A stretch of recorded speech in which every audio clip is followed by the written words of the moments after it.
questions as to how many questions that they will be able to get off during that time. Each board member is allocated 10 minutes, and that includes, again, the answers. So obviously, to the extent you want the board members to have more answers, you'll time your answers accordingly. And you'll have, if there's time left over, you will have time for a few minutes of closing remarks to cover anything that you want to cover. And again, that depends on whether there's time left over, that 90 minutes when we get done with the board questions. Any questions? No, ma'am. All right, we are going to begin with Dr. Vasquez's opening statement. Thank you, Madam Chair, members of the board. It is both my belief and lived experience that all children can learn and excel at the highest levels with the proper supports, guidance, and relevant learning opportunities. As the daughter of immigrants, I deeply understand the power quality education has to transform lives. School was a safe place where I thrived. I succeeded despite my language barrier because of the work of caring adults. This experience as a student is why I have made it my life's work to try and create learning environments where children feel safe, supported, and successful. My leadership and management experience is informed by more than 30 years of experience as a teacher and a school leader. I began my career as a teacher in Hillsborough County. My husband and I later moved to Central Florida, where I taught at Shingle Creek and Sadler Elementary. Later, as a resource teacher, I truly gained an understanding of the power of curriculum and professional development and coaching. As an assistant principal, and principal supervisor, I learned that the very best way to lead was through trust and accountability. And as I moved into my leadership roles as Chief Academic Officer and Deputy Superintendent, I continued to build strong, inclusive relationships with key stakeholders. I am confident in my ability to bring people together to align to a common vision and create systems to support all students. This belief is what guided my work to lead OCPS 2025, Orange County Public Schools strategic plan focused on ensuring every child graduates college and career ready, social emotional well-being, narrowing of the achievement gaps, and ensuring all students have access to quality programs across our district. I've spent more than 2 decades working in the nation's 9th largest school district and have experience in all levels of leadership, including operations, finance, administration, and teaching and learning. Currently, as the Deputy Superintendent, I am second in command, serving over 206,000 students across 205 schools and leading more than 24,000 employees.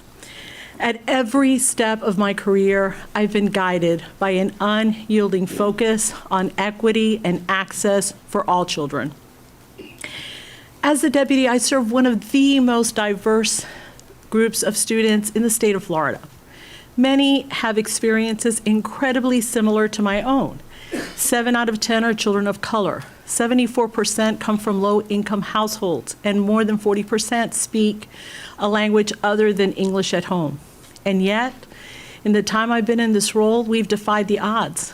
We have a nearly universal graduation rate, 98% in 2021, and have been rated an A district by the state of Florida. This success is an example of the systems and structures I have helped put into place to ensure all students succeed. My education, work, and community experience have all been focused on my goal to lead a district like OCPS. I have taken on progressively larger and more complex projects in preparation for this day. And I can assure you, I am ready to take the helm as your next superintendent. Thank you, Dr. Vasquez. And now we will open it up to questions from board members. We are going to begin with Dr. Castor-Dental. Dr. Castor-Dental, you have 10 minutes, including answers. All right, thank you. Thank you, Madam Chair. And welcome, Dr. Vasquez. Good afternoon.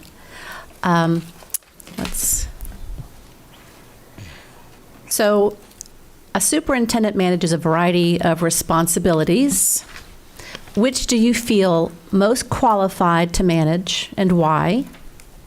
And in what areas will you need the most support? Thank you, Board Member Castrodental. I believe I am qualified in all areas. My experience speaks for itself. I am deeply familiar with our district and with our community. And so managing the day-to-day operations of our district with key staff, working with the school board to ensure that our work is focused on our strategic plan, ensuring that we are engaged with our community, with our employees, to have a true understanding of the supports that they need in order to ensure all of our children are college and career ready. As far as what I will need the most support, I believe transitioning into that new role, as with any other role, brings on its nuances. And so being able to work with or access other superintendents who have been in that role. And I have national connections and have several superintendents that I engage with on several occasions. I am confident that I would be able to step into that role day one and be able to lead OCPS. All right, thank you. Your next question is, what is the most important part of the superintendent's job and why?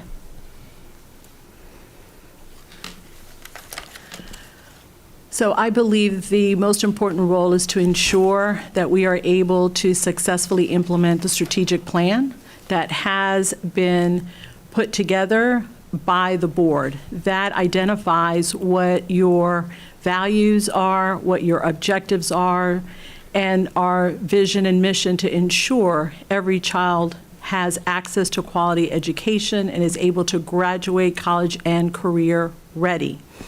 My experiences with the board in developing the strategic plan OCPS 2025 was one that I thoroughly enjoyed. We were able to gather data, have several work sessions where you were able to have discussions about what values you wanted included in the plan, what truly was your goal as a board. I am incredibly honored that social emotional learning is a key element of our plan. Due to the pandemic, yes, we have to address learning loss, but we also know the toll it has had on social emotional well-being of not only our students, but of our employees. And so as the superintendent, I see my role to work with the board and the employees to ensure we meet our vision of ensuring that all students are college and career ready when they graduate. All right, thank you. The next question, based on what you know about our school system, what do you view as the greatest potential for improvement? I believe that we have incredible talent in our district and in our community. And we have not tapped those resources enough, especially through engagement. We are able, through the use of technology, to be able to expand our reach of community engagement and staff engagement.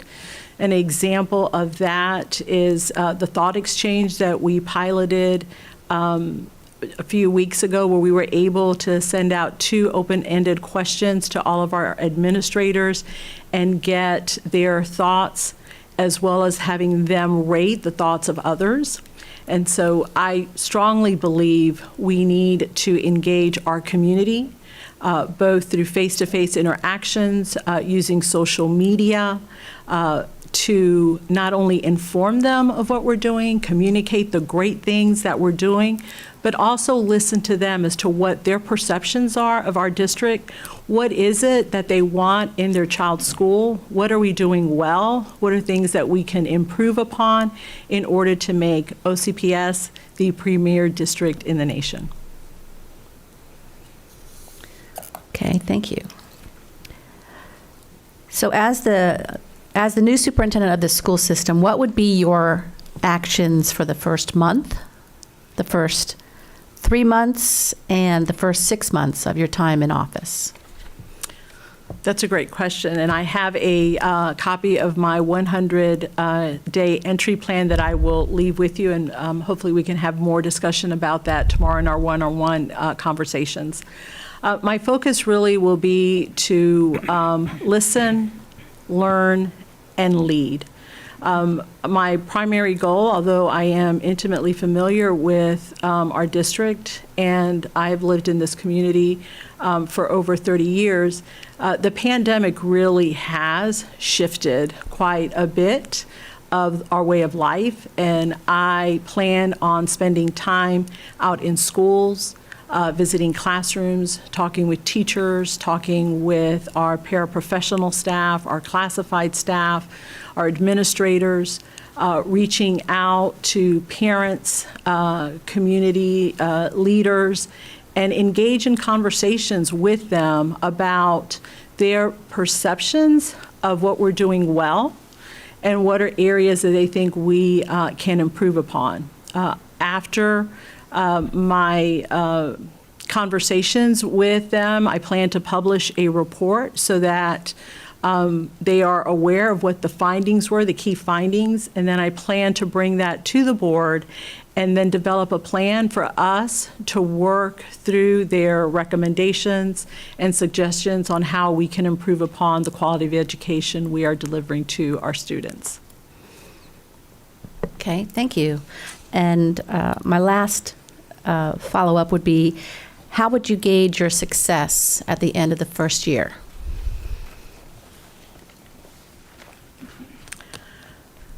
Well, first and foremost, I would look to see the feedback that we receive from our community and from our employees through our panorama survey that we give on an annual basis. I also plan to have feedback loops embedded throughout our district to be able to have a pulse on what's going on in our classrooms, in our schools, and out in the community. I also know that you will voice any concerns you may have about my performance as your superintendent. And the evaluation at the end of the year will certainly reflect those areas that I have done well, and maybe there'll be some areas that you would like me to do better. I have always been an individual that seeks feedback, and particularly those that may not align, or feedback from individuals that may not necessarily align to my way of thinking. It helps me become a better leader. Certainly, sometimes the feedback is not easy to hear, but I've learned over the course of my career that by listening to others and demonstrating genuine interest and concern and acting on that feedback, that they feel that there is a trusting relationship and they have more skin in the game to be able to work collaboratively to achieve our goals. All right, thank you, Dr. Vasquez. Madam Chair, those are the questions that I have today. Thank you. Our next board member is Member Felder. Member Felder, you have 10 minutes.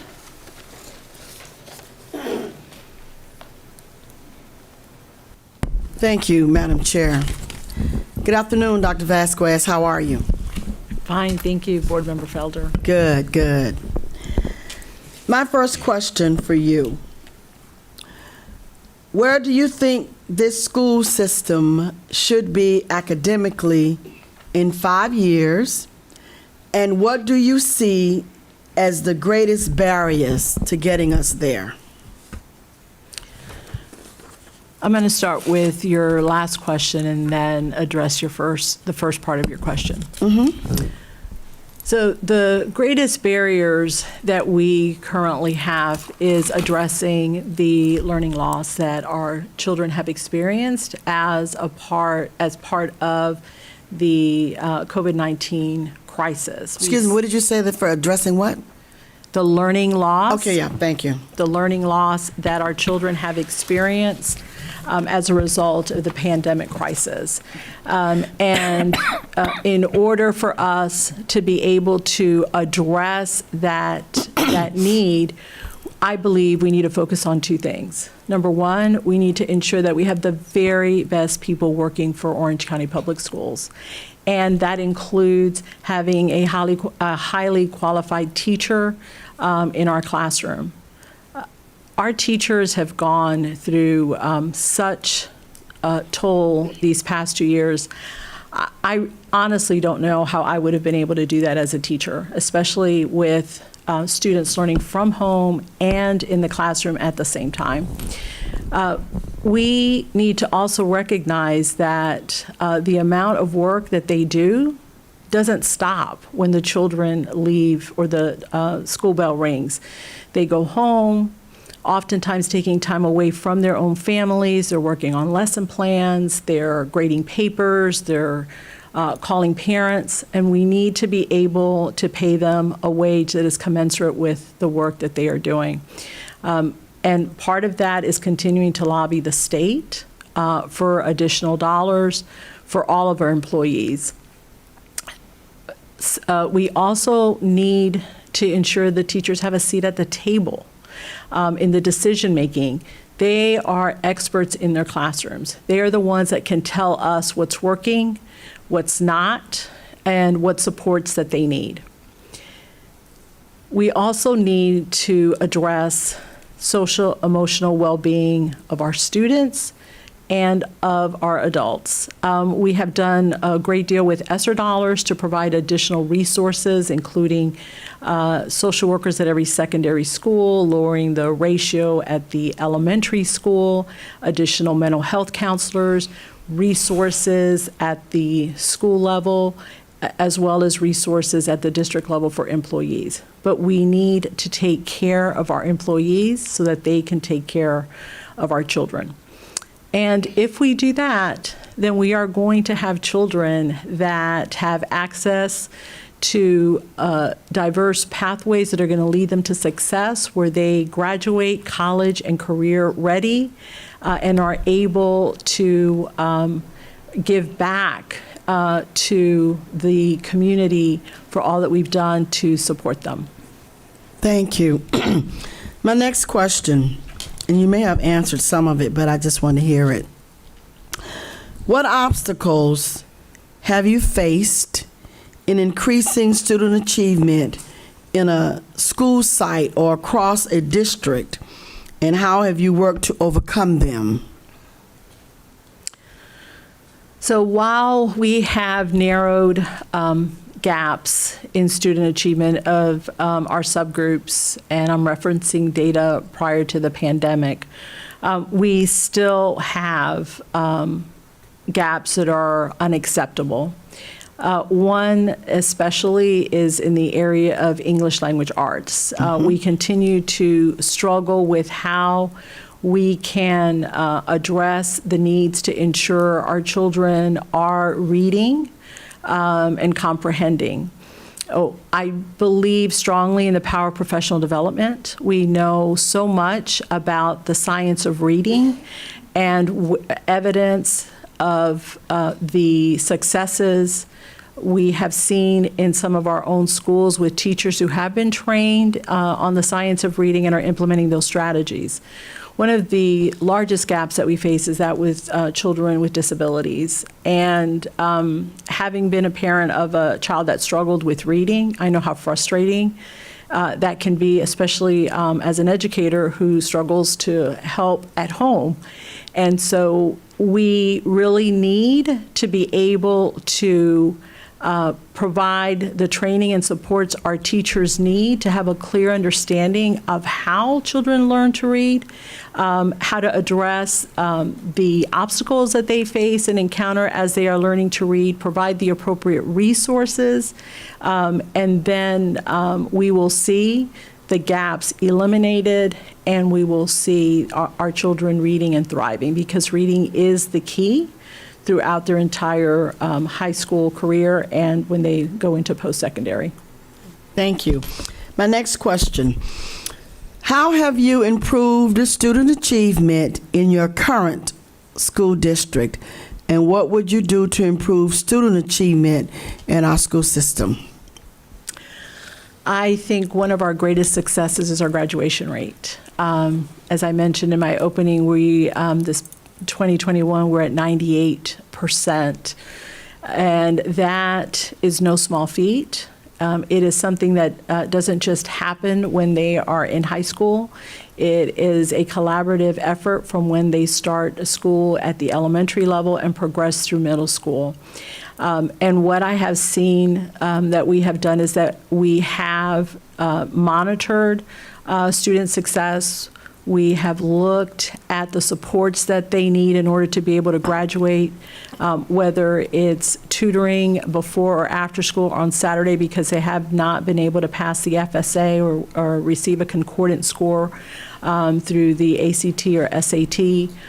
Whether it's making sure that they have a clear understanding of what their graduation requirements are, that they are not in 12th grade and then realize that they are short a credit and cannot graduate.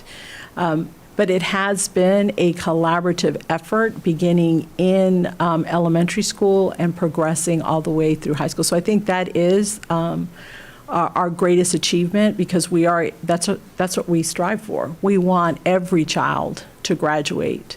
What I would look to improve, I think we need to increase the number of opportunities and choices our children have. Not everyone wants to go to a four-year institution, or some may not want to go right away. And so being able to offer various pathways early on in kindergarten, starting in kindergarten, to not only make them aware of what's available to them so that they can explore, but also be able to have the courses and the curriculum support, so whatever pathway they choose, we are able to support them and help them be successful. All right, thank you.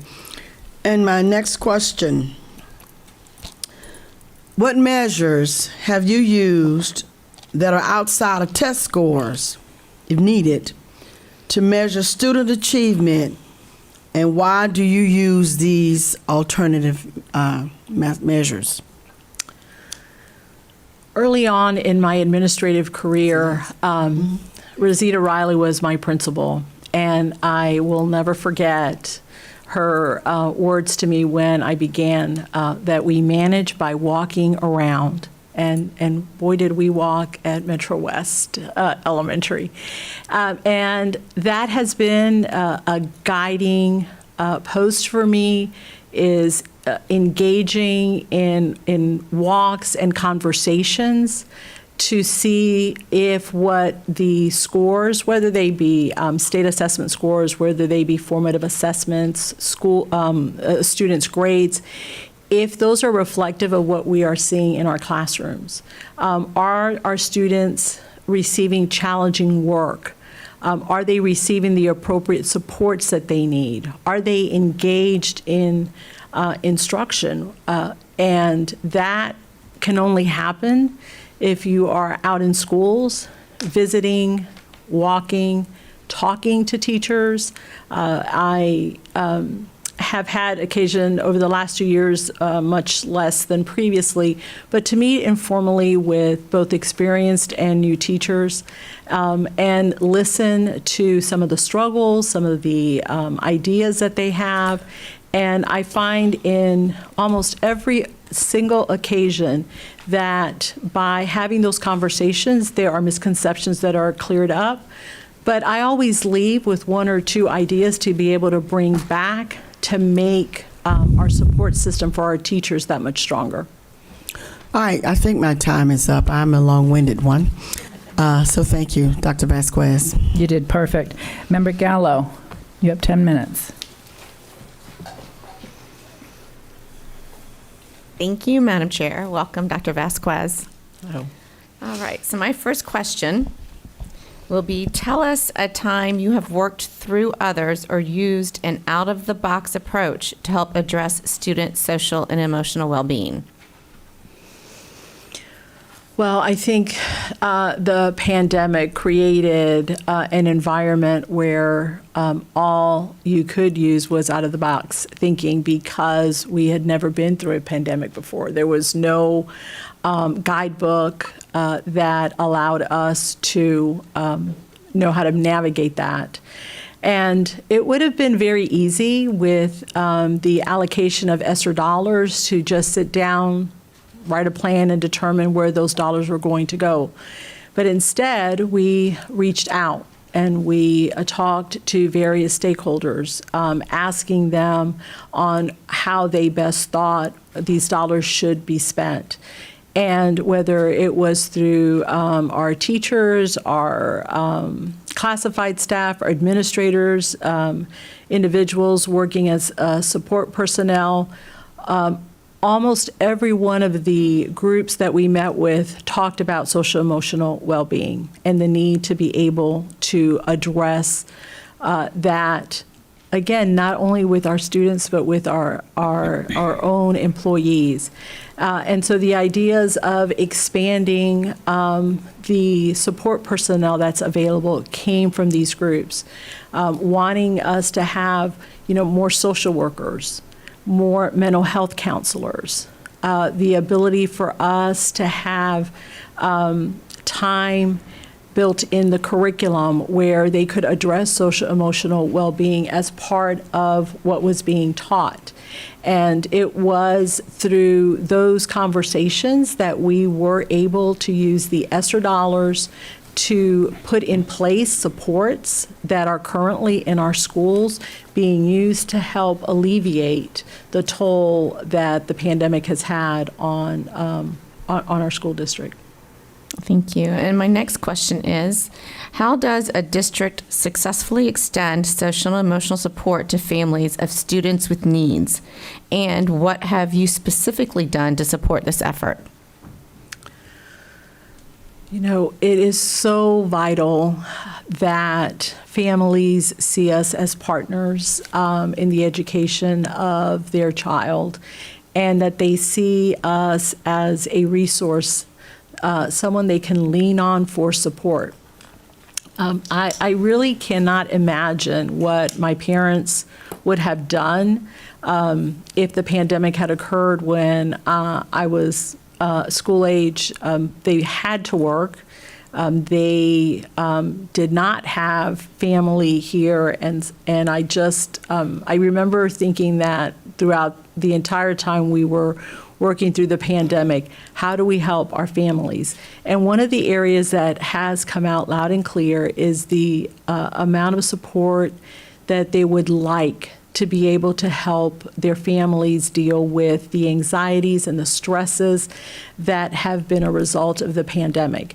And so as a district, we have put out resources such as OCPS Connect, where parents are able to, it's a database where they are able to search and find resources out in the community. We've partnered with community agencies such as 211 that's available to them if they need mental health support.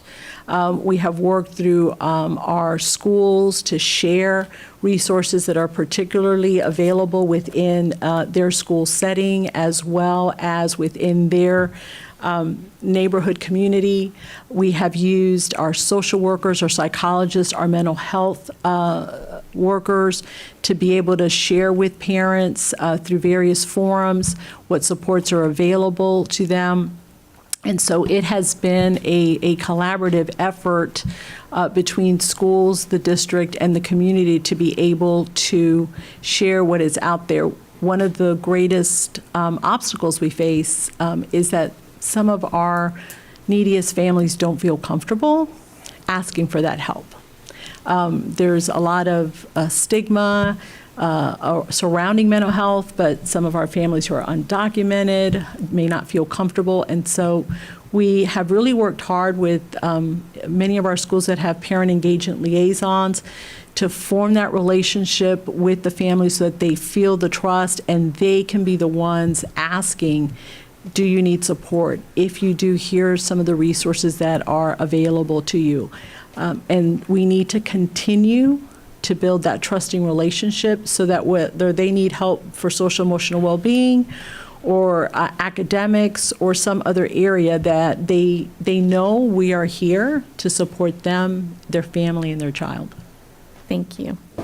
And then, let me find my way. How do you measure student social and emotional well-being? How do you measure the improvements? What would that look like?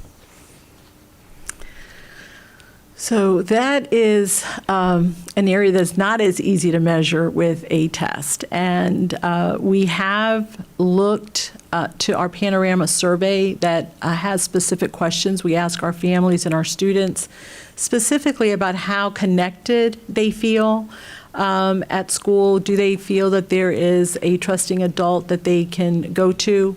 And so that is one measure that we have used to measure how well our SEL supports are working. Additionally, we look to see how much access our family, or how our families are accessing the resources that we have in place.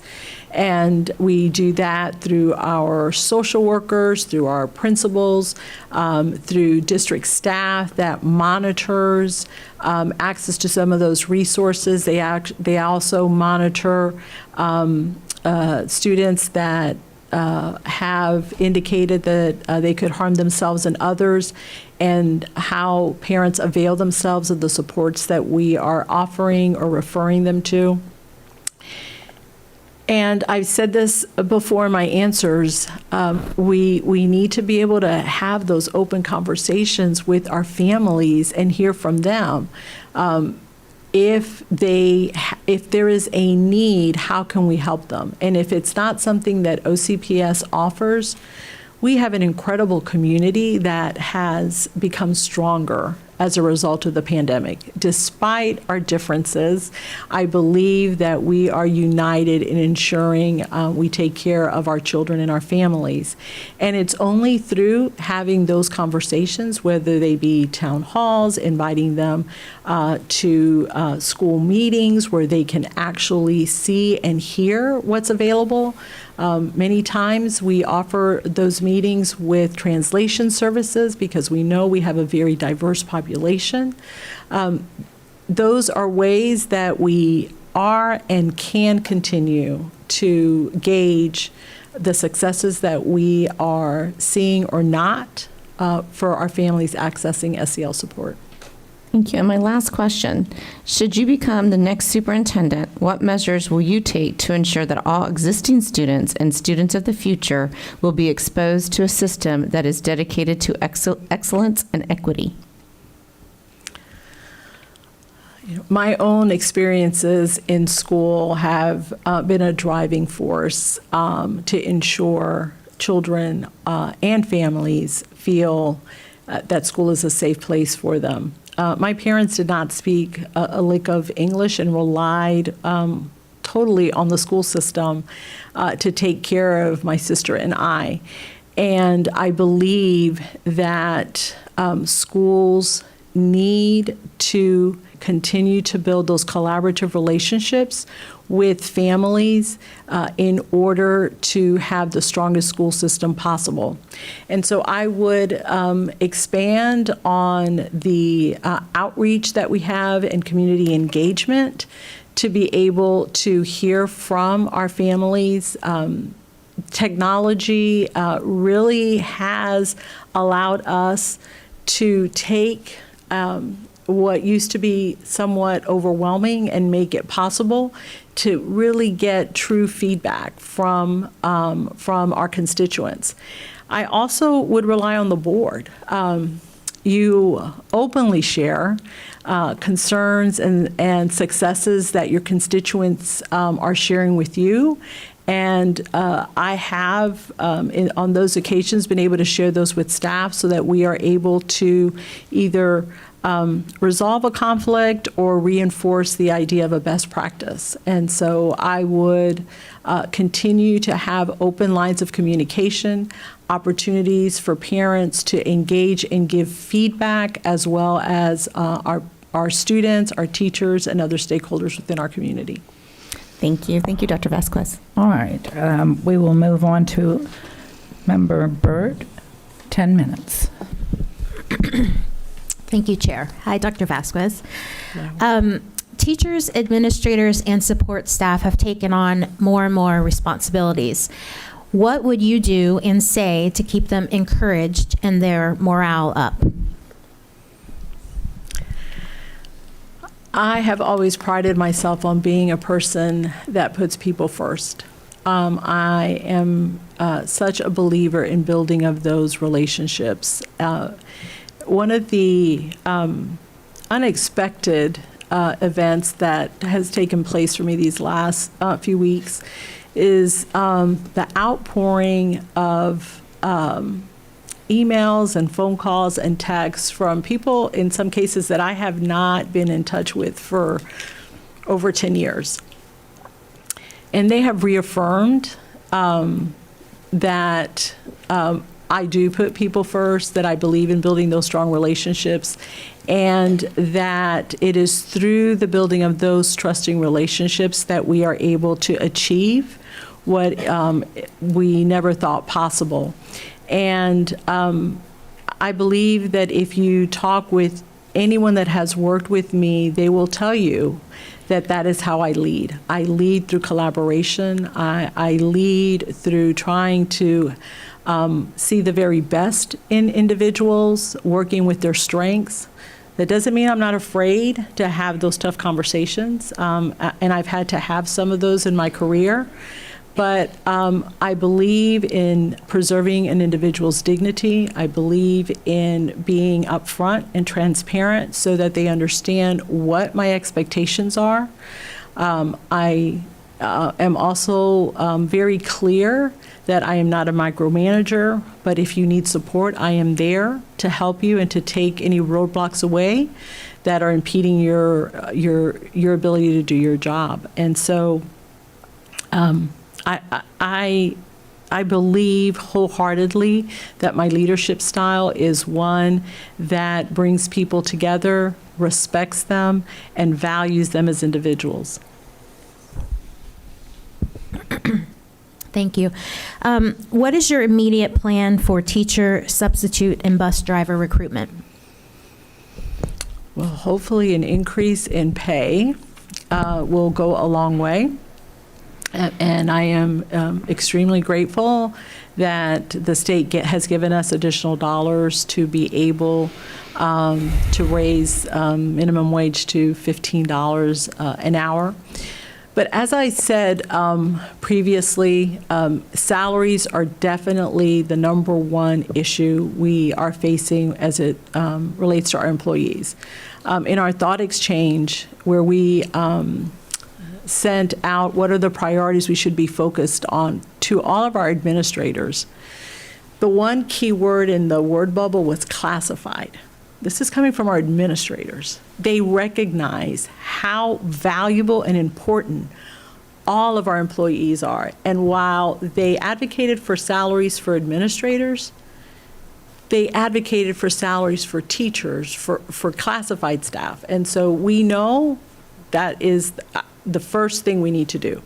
Second, I think they have to feel that they are valued. And there are things that we can do, small things, to make them feel that they are important and they're valued. A simple, hello, asking about their family, asking them for feedback when you're going to make a decision, being honest.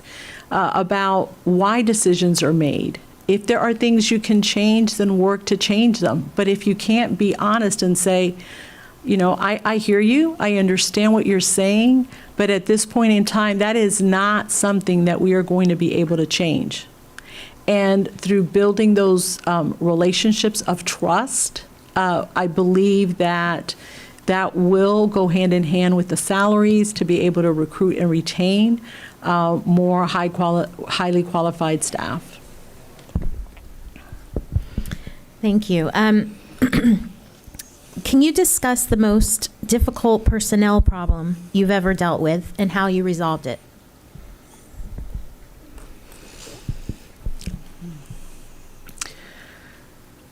So despite building relationships with individuals, when you need to talk to an employee about something that they have done wrong or may have done wrong, it really is an uncomfortable situation. And having built relationships where people trust you makes it a little bit easier.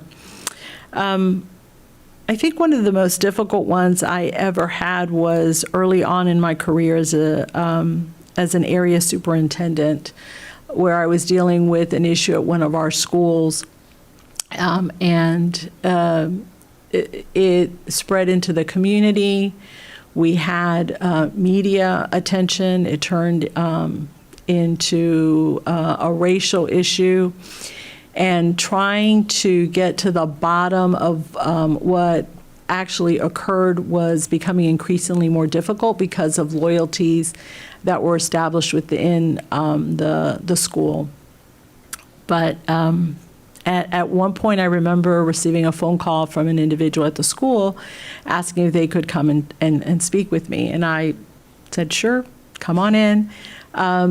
And they were able to share what I had feared had been taken place, and trying to reassure this individual that they had done the right thing, that we would do everything we could to try and keep it anonymous, but sometimes that's not a possibility, especially when there's an investigation going on.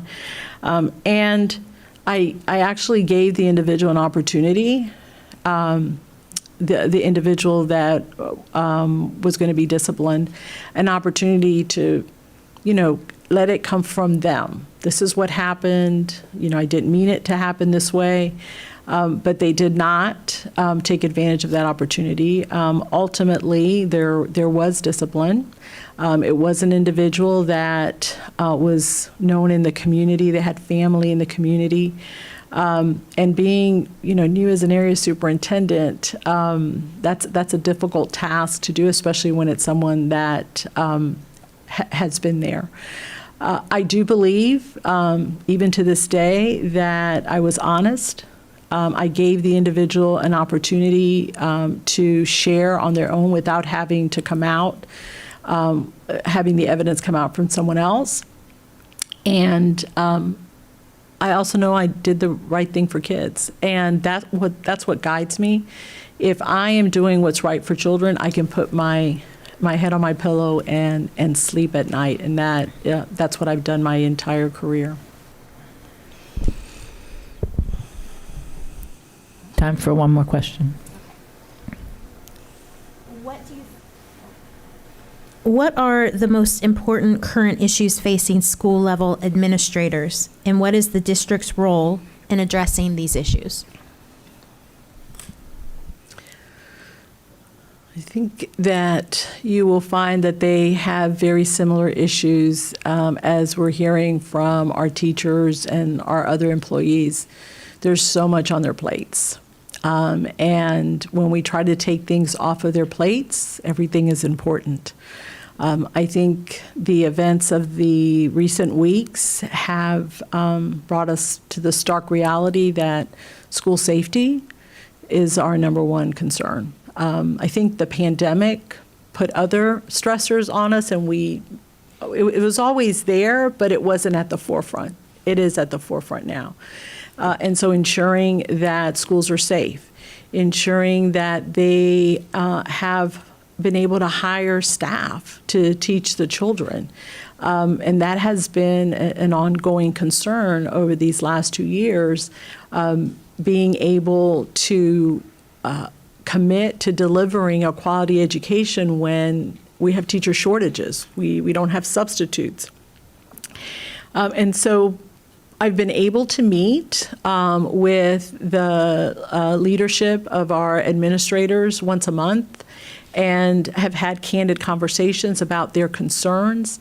We've been able to include them more at the decision-making, at the table making decisions, having representatives be part of that decision-making.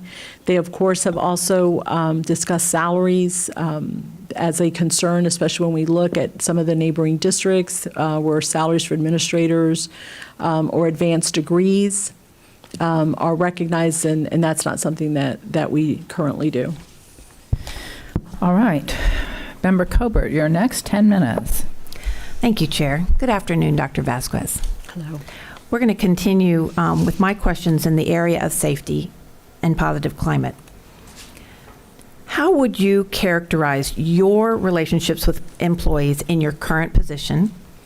And are there changes you would make in the areas of morale, communication, and team building?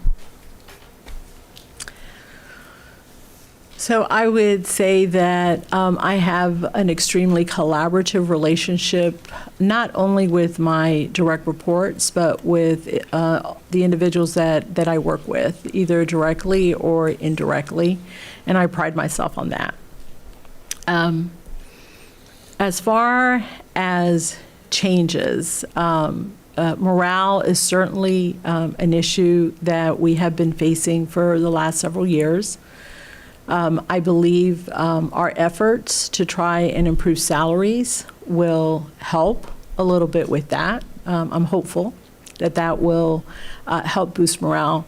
But we know that money may be a short-term fix, and then there are other issues that are deeper that tend to bring morale down. As I've stated, I believe in listening to our employees, and I think that is going to be something that I'm going to try and do more of as your next superintendent. Not only visiting schools and talking with teachers, but I think it's important for me to actually maybe substitute once a month to really get a feel for what they are experiencing. Teaching has changed quite a bit since the last time I was in the classroom. I also think it's important for me to walk in the shoes of some of our other employees.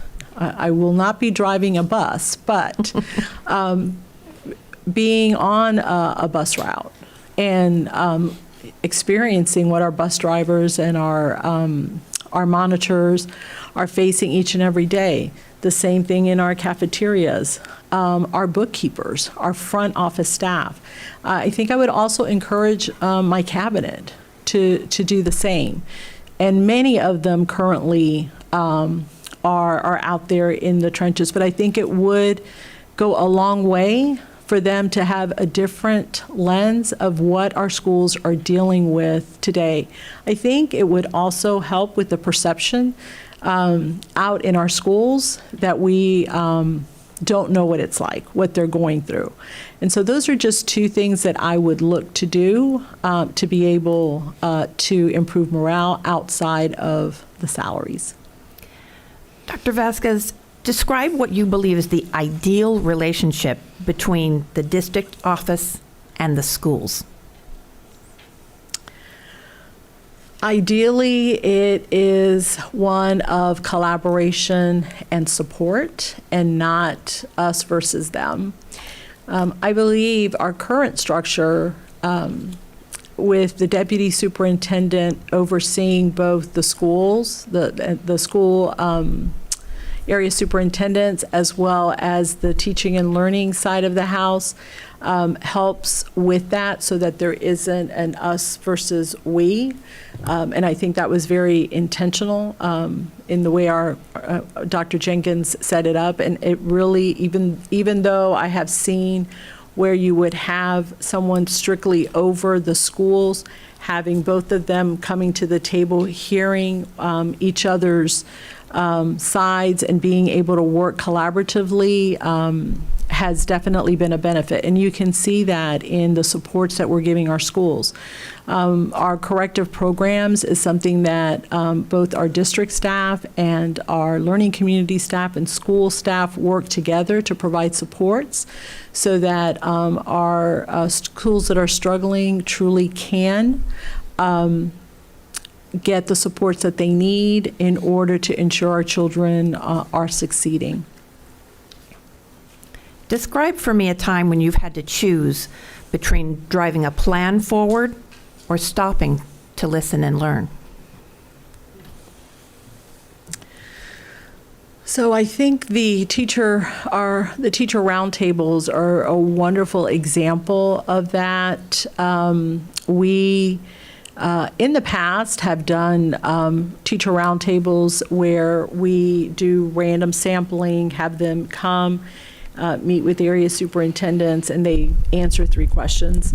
And while we've gotten good information from that, over the last few years it's dwindled, and we've gotten fewer individuals coming. And so this past year, we took a different approach. Part of that was a suggestion from the board, where we were able to expand it to all of our teachers, all of our staff, by way of our principals and learning community staff reaching out and asking one simple question: what can come off your plate?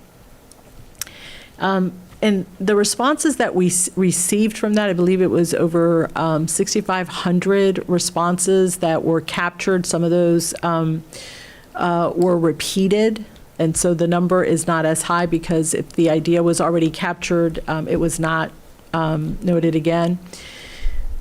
But I think that helped us take a look at what's going to happen in this next school year and see how we are able to take a little bit off of their plates.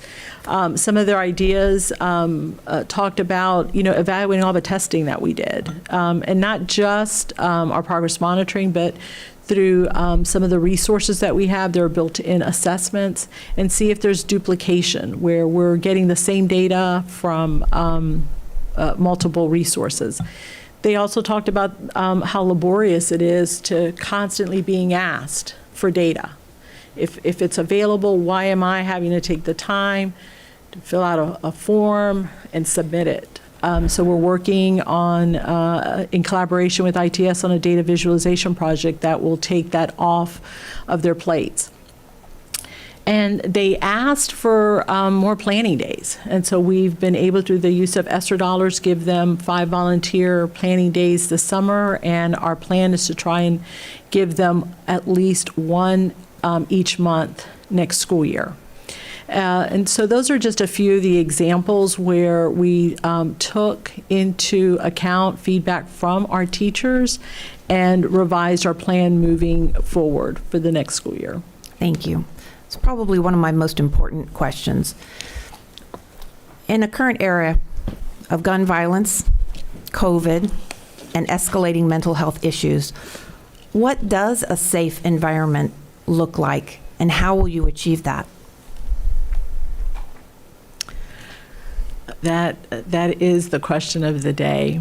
And I do not believe that there is just one answer to that. I believe that we need to set standards and expectations and then allow for some individualization based on the school and its culture. So certainly our safety protocols that we have in place need to continue, where we have, locked doors, where we're looking at IDs before we are allowing people into our schools, making sure that background checks are taking place, as well as the other safety measures that we have. And we need to ensure that our employees know what to do in the event of a crisis, and we need to make sure that they're prepared.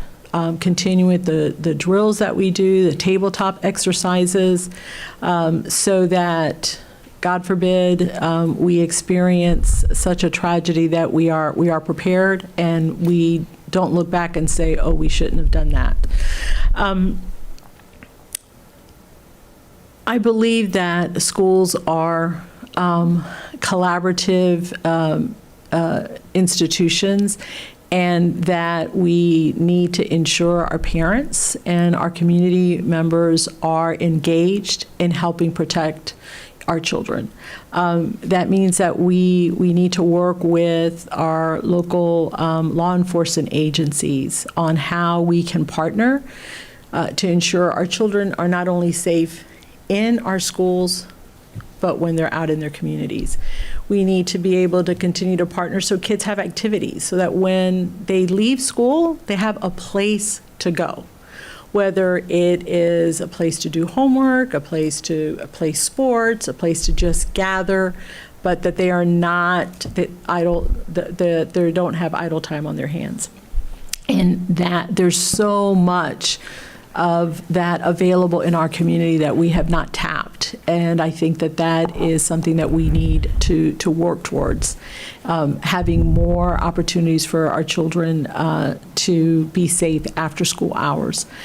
And then what I think is most important, and our Panorama survey points that this is an area that we have to work on. Dr. Vasquez, your time is about up. If you want to Is finish that making sure statement. they have a caring adult in each of our schools that they feel comfortable going to in case they have a problem or a need. Thank Thank you, you. Dr. Vasquez. Thank you. And now we'll go to Member Gould. Good afternoon. All right, my first question is, from a district perspective, explain how student performance standards affect planning and prioritizing facilities, fiscal, technological, and human resource projects. So we are all here to support student learning. Our school, facility side, the schools need to be safe. They need to be conducive to learning. Transportation, ensuring that our children are getting to school on time. Food and nutrition, that they're being fed nutritious meals so they are able to learn. So we all work hand in hand to support student learning. And I think that was, it was so evident as we were working through the pandemic and how we were going to educate our children. And you saw how each division pivoted, had to do things differently, whether it was fewer students on the bus, additional time for cleaning of the buses, facilities having to re-look at how we sanitized and cleaned our classrooms in our school buildings, food and nutrition, delivering millions of meals as parents came in cars to pick up their meals for their children. And so we all work to support student learning. And I believe that that is a culture that is embedded in our culture in OCPS. Thank you. Our funding and budget concerns are paramount to continuing the success of the district. Please describe the process you have to communicate budget needs to community members and to authorizers, and how you have worked to increase that funding.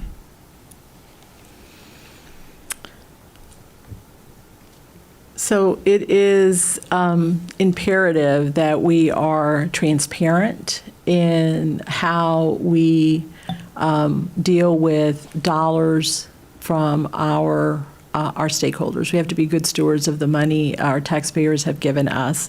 And that happens through being able to explain and demonstrate where those dollars are going, why we have chosen to put dollars there, having systems in place to monitor that the dollars are being spent where we said they were going to be spent, and that is completely transparent to our community.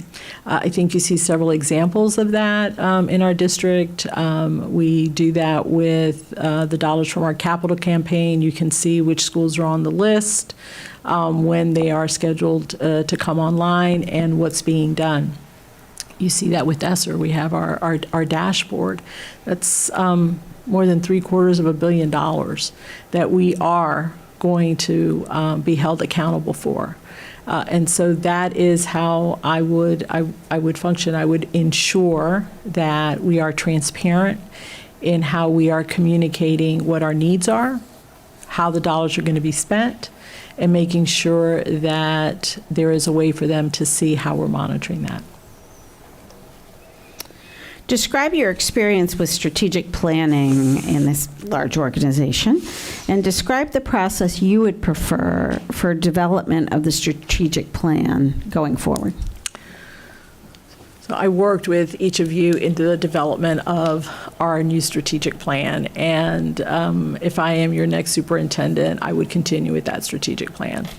What I believe we have not been able to do because of the pandemic is really have a conversation about the plans that we have put in place to achieve those 6 objectives, having conversations with the board about how we're going to measure that. We do have a monthly strategic plan update as part of our board meetings, but I think we need to go further. I think we actually need to come to you with more data so that you have 2, 3, 4 times a year, you're able to see on all of those measures where we are, and then be able to have a conversation in the event that some of those priorities have shifted. For example, you may find that there needs to be more emphasis on what we're doing to support social emotional learning. And so through our conversations, we would be able to tweak the plans that we have in place to ensure we're addressing those needs. But I would stay with the plan. I think it is a strong plan that provides the very best for our students and engages our community. But I would do more to communicate how we're progressing towards our goals, and also be able to have opportunities to hear from you about priorities within those 6 objectives. Great. Tell us about the last large critical budgetary decision you made. What was the situation? What was the decision you had to make, and who did you get involved? So the biggest endeavor I've had with money recently is our ESSER funds. As I mentioned, $750 million. And we first and foremost went out and got feedback from key stakeholders on how we could spend our money. We also looked at what the research said about best practices. We engaged with experts in the field of student achievement. We knew there was going to be learning loss, safety. We had input from the Medical Advisory Board. And then once we were able to identify those areas that aligned with what the experts were saying, I brought those to chiefs so that they were able to then look at the specific areas and identify and rank which ones were the most important. Once we decided, we thought we'd have a hard time spending the money. We did not. And so there were some areas that we really could not address at the time of our plan. We submitted our recommendations to the superintendent, who blessed it, and then we submitted it to the state for approval. What we have found is that we have not been able to spend all the dollars. An example of that are the interventionists. As you know, I believe we allocated over 500 interventionists to address learning loss and be able to provide small group instruction. We had vacancies, and so we were not able to fill all those positions. So those dollars that have been left over from those allocations, we're then going to go back and now revisit what was on our list of priorities. As part of my entry plan, I am proposing that we set up a teacher advisory council that can give us recommendations about how to best address the learning loss that we are seeing. We will have FSA data in next week. And we also have new standards, so being able to hear from them what their needs are, and then be able to go back and see how we can reallocate those dollars. Great. This will be your last question. Okay. What is your experience in facilities management and/or construction, and certainly planning growth?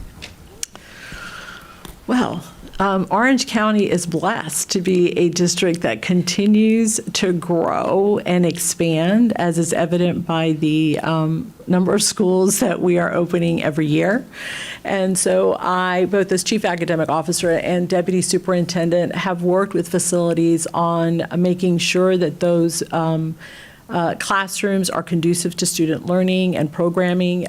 If they are to have any of our specialized units, making sure that those classrooms were appropriate and that the equipment was there to support student needs. Clearly, during the pandemic, worked hand in hand with facilities on how to ensure our schools were cleaned and sanitized, and that we had the proper safety measures in place so that it alleviated some of the fears that we had coming back face to face. Additionally, with areas of high growth, that also comes sometimes at the expense of some of our smaller schools, and being able to look at programs to help fill that void in those schools that have capacity. Thank you. Member Lopez? Thank you, Madam Chair. Good afternoon, Dr. Vasquez. Good afternoon. This is a diverse community. How would you work to ensure all groups are fully engaged with schools and the system as a whole? How would you handle special interest groups? I believe it takes all of us working together to ensure we are providing the very best education for our children, and that includes stakeholders within the community. I believe in listening, hearing what they have to say. I am also keen on making sure they understand what our priorities are, what we believe is most important, and how we can engage to be able to move forward with our agenda. There are many resources in our community that are untapped. I would like to see us do more for our families. Many of them struggle with how to support their children at home. I know that as a parent myself, I remember sitting at the table and trying to teach algebra the way I learned it, and was told, that's not the way the teacher taught it, Mom. And so helping our parents know what resources are available, online tutoring, supports at the school to be able to help them both with academic and non-academic obstacles that they might face. Thank you. The second question is, what makes an effective school? How do you evaluate effectiveness? How do you communicate effectiveness to stakeholders? So I have shared over and over again that I am collaborative and that I believe in people first and building relationships. But I also am a believer that you use data to make decisions. Not one piece of data, as much data as you can gather to be able to make the most informed decision possible. And so an effective school can be measured by how well our students are doing. Are our children progressing? What's the attendance rate at our school? How safe is our school? What are the discipline numbers? How are children being supported? Parent engagement.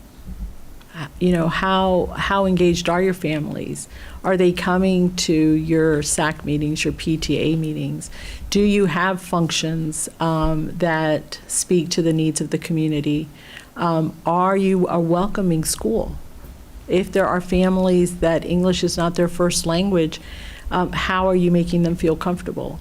If there are families that live outside of the area and do not have transportation, how do you get them to school so that they're able to engage? Or do you bring school to them? And so those are some ways that I would measure how successful a school is. How do you balance the need for educational equity with the current public criticism of equity? So I want to be clear that I am an advocate for all children. Doesn't matter if you're what your race is, what your gender is, where you come from, your socioeconomic background.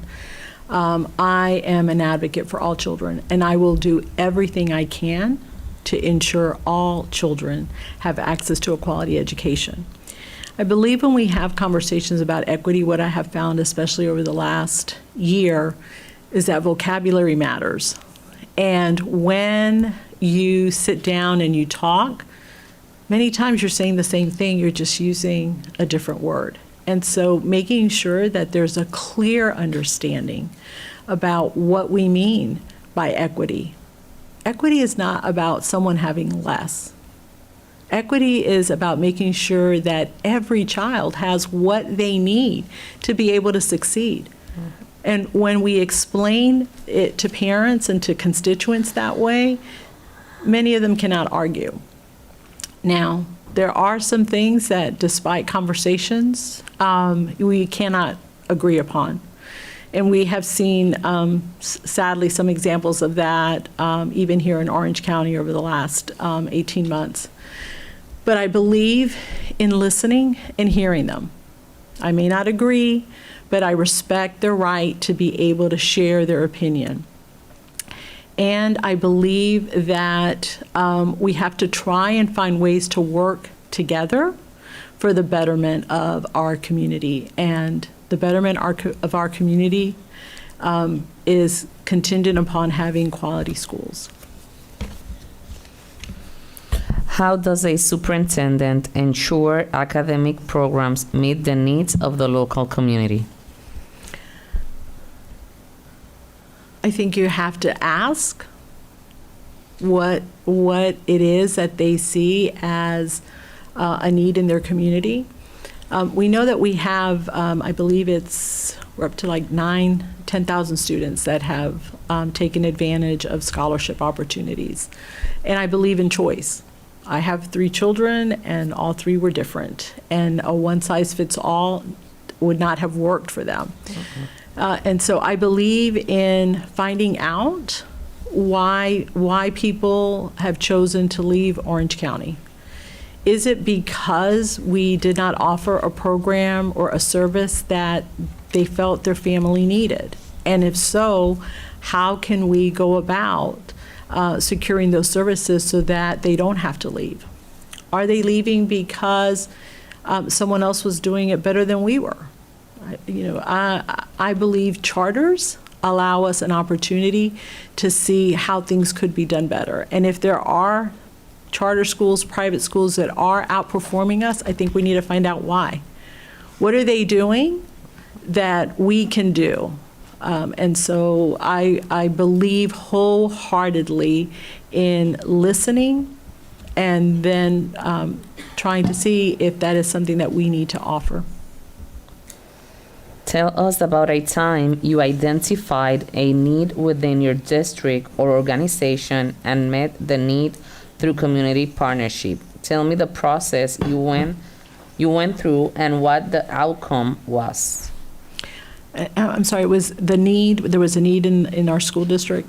Mm-hmm. The need through community partnership. Tell me the process you went through and what the outcome was. I think a great example of that lies in the area of mental health and social emotional support.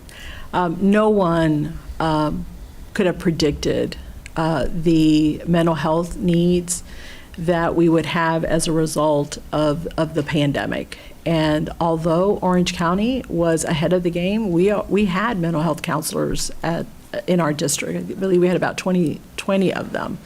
And we had social workers, and every one of our schools had guidance counselors. In our secondary schools, they had multiple guidance counselors. But what we found is that was not enough. It's still not enough.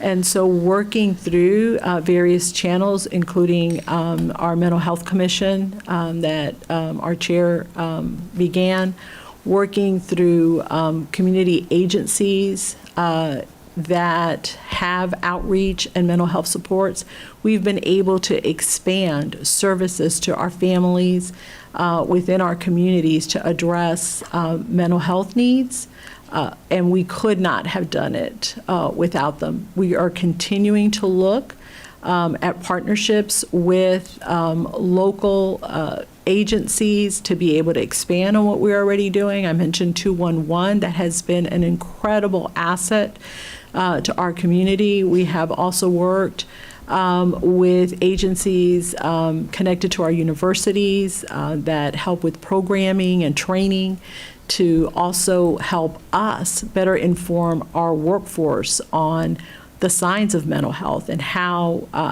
to pick up on signs if an individual is exhibiting those criteria that might warrant some additional help and support. And that's, unless you have a quick question, that may be it. That will be all. Thank you so Okay. much. Thank you. All right. Dr. Vasquez, what role do you see the school board in the development of the budget, and how will that process be facilitated under your leadership? I believe the budget needs to support the strategic plan. And the strategic plan outlines the priorities you as a board have stated, and ensuring that those dollars are aligned to the needs that you have expressed are at the forefront of what happens with budget.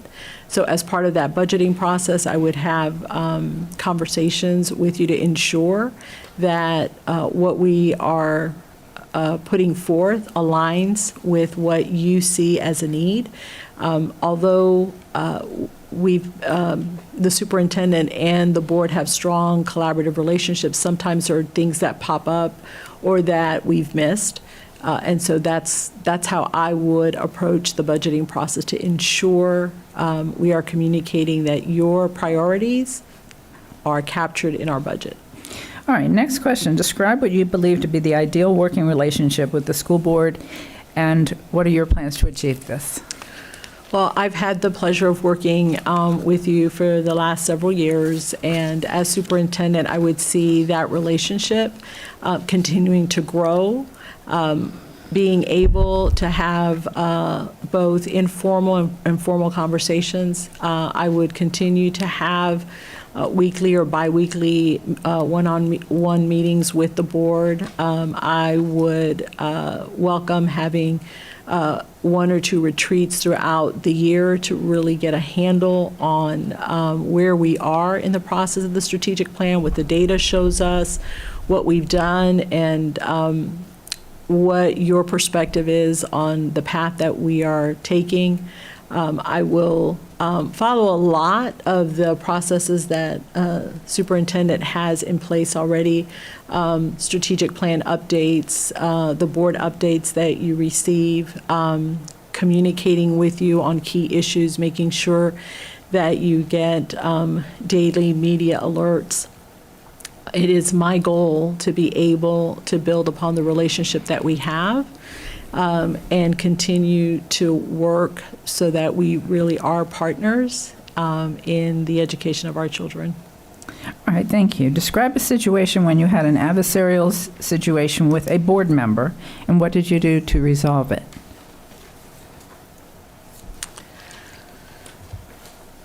So I don't think I've had an adversarial relationship, but I have had I've had relationships with board members where we didn't agree on something. And my approach has been to share my opinion, my concerns, and why it's a concern. Try and see if I can answer questions. Sometimes we end up being on the same page. Other times we are not. I'm happy to say that those are a few times. But as a superintendent, I would give you the very best advice I can, and then try and come to consensus. I believe a united board is a strong board, and that's what my goal would be. Okay. And the next question, probably the last question, tell us about a time when you disagreed with the decision the school board made. How did you share your concerns with the superintendent at the time? And how did you express your concerns to this board? Okay, well, there haven't been many situations, but I do recall one, and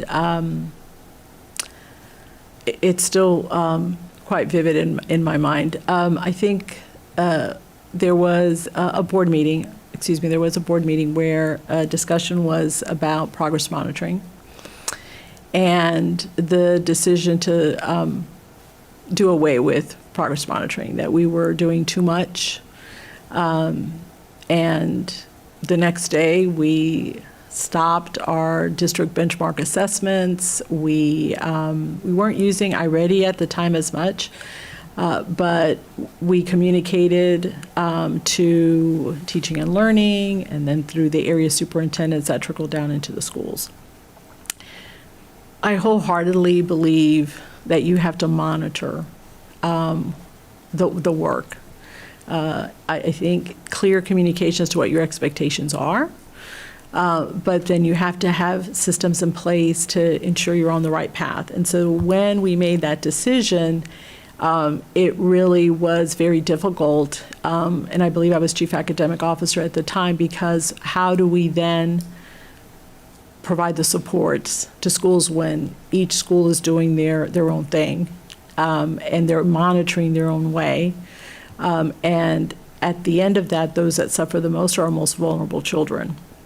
And so we tried to work over, I think, 2 years to have schools put in systems and structures where they were communicating data to the area superintendents that then trickled up to teaching and learning. We still had corrective programs, and we used walks as part of the data collection. But it was an incredibly difficult time for us as we tried to monitor a district. I think at that time we had about 190 schools. So a follow-up question on this. Did you, when you realized that they were making this decision and you didn't agree with it, was there a point where you tried to come back to the board to express the concerns that you had, or was it just that you all implemented the board's decision? No, I shared my concerns with the superintendent, but it was clear at the time that the board really wanted to pause on progress monitoring. And at the time, there was a lot going on. We were trying to monitor schools. I believe we also had F schools at that time. And teachers were overwhelmed with the amount of data that they were being asked to produce. All right, thank you. We have a few minutes left over. Andrea, we have a total of 7 minutes left over. Okay, I wasn't quite sure if that clock right there was the clock we were going by. So you have 7 minutes to make closing remarks. You don't have to use the entire 7 minutes, but you're welcome to. Yeah, I will not use all 7 minutes, but thank you so much. I would also like to thank Florida School Boards Association. It's been a seamless process. They've kept me informed, and I felt well prepared to be here with you this afternoon. I hope during our time together, I've been able to demonstrate to you that I have the experience and the expertise to be your next superintendent.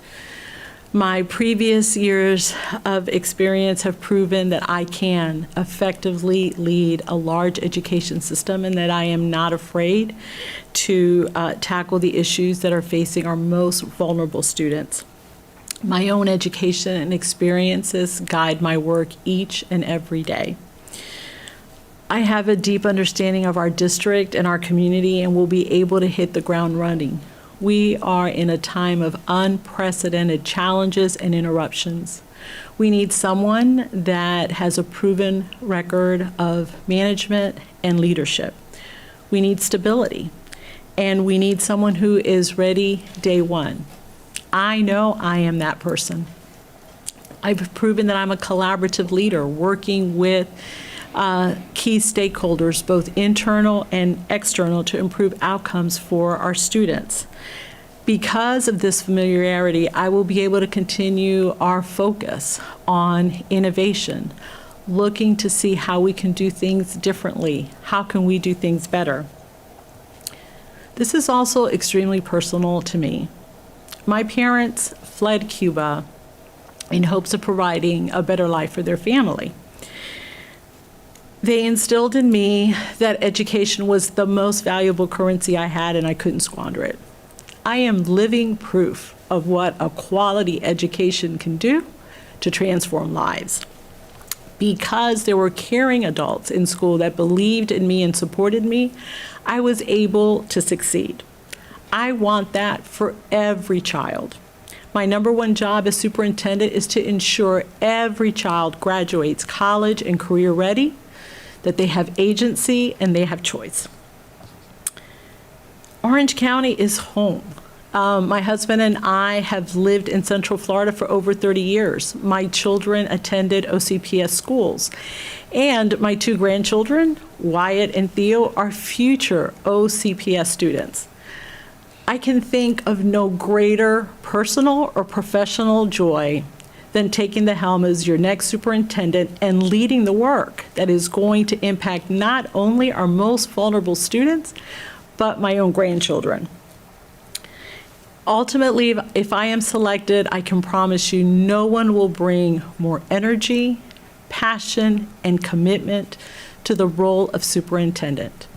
I am going to be leaving copies of my entry plans with you, and hopefully tomorrow during our one-on-one conversations, we can talk more about that. Thank you very much. Thank you, Dr. Vasquez. All right, we will now take a, Ms. Messina, we're taking roughly a 30-minute break. Is that correct? We will be back here promptly at the hour of 3 o'clock for our next candidate.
real quickly run down our board members, starting with, in fact, I'll let them introduce themselves. Member Gallo, starting with you.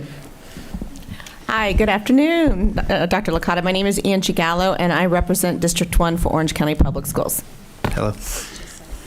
Good afternoon, Dr. Licata. My name is Johanna Lopez, representing District 2. Good afternoon, Dr. Licata. I'm Linda Cobert. I represent District 3, which is Central and South Orlando. Hello. Good afternoon, Dr. Licata. I am Melissa Bird, and I represent District 7, which is kind of the Apopka Winter Garden area, northwest corner. Hello. And I'm Teresa Jacobs, Chair. I assume you've done your homework, so we have a district-wide chair, so I represent the entire county. At large, yes. Hello. Yes. Pam Gould, District 4. Think about north of Disney, west of Disney, east of Disney, to around Hiawassee, if you've looked at our map, and south of 50. Near Yep. Claremont, yes, okay. Yep.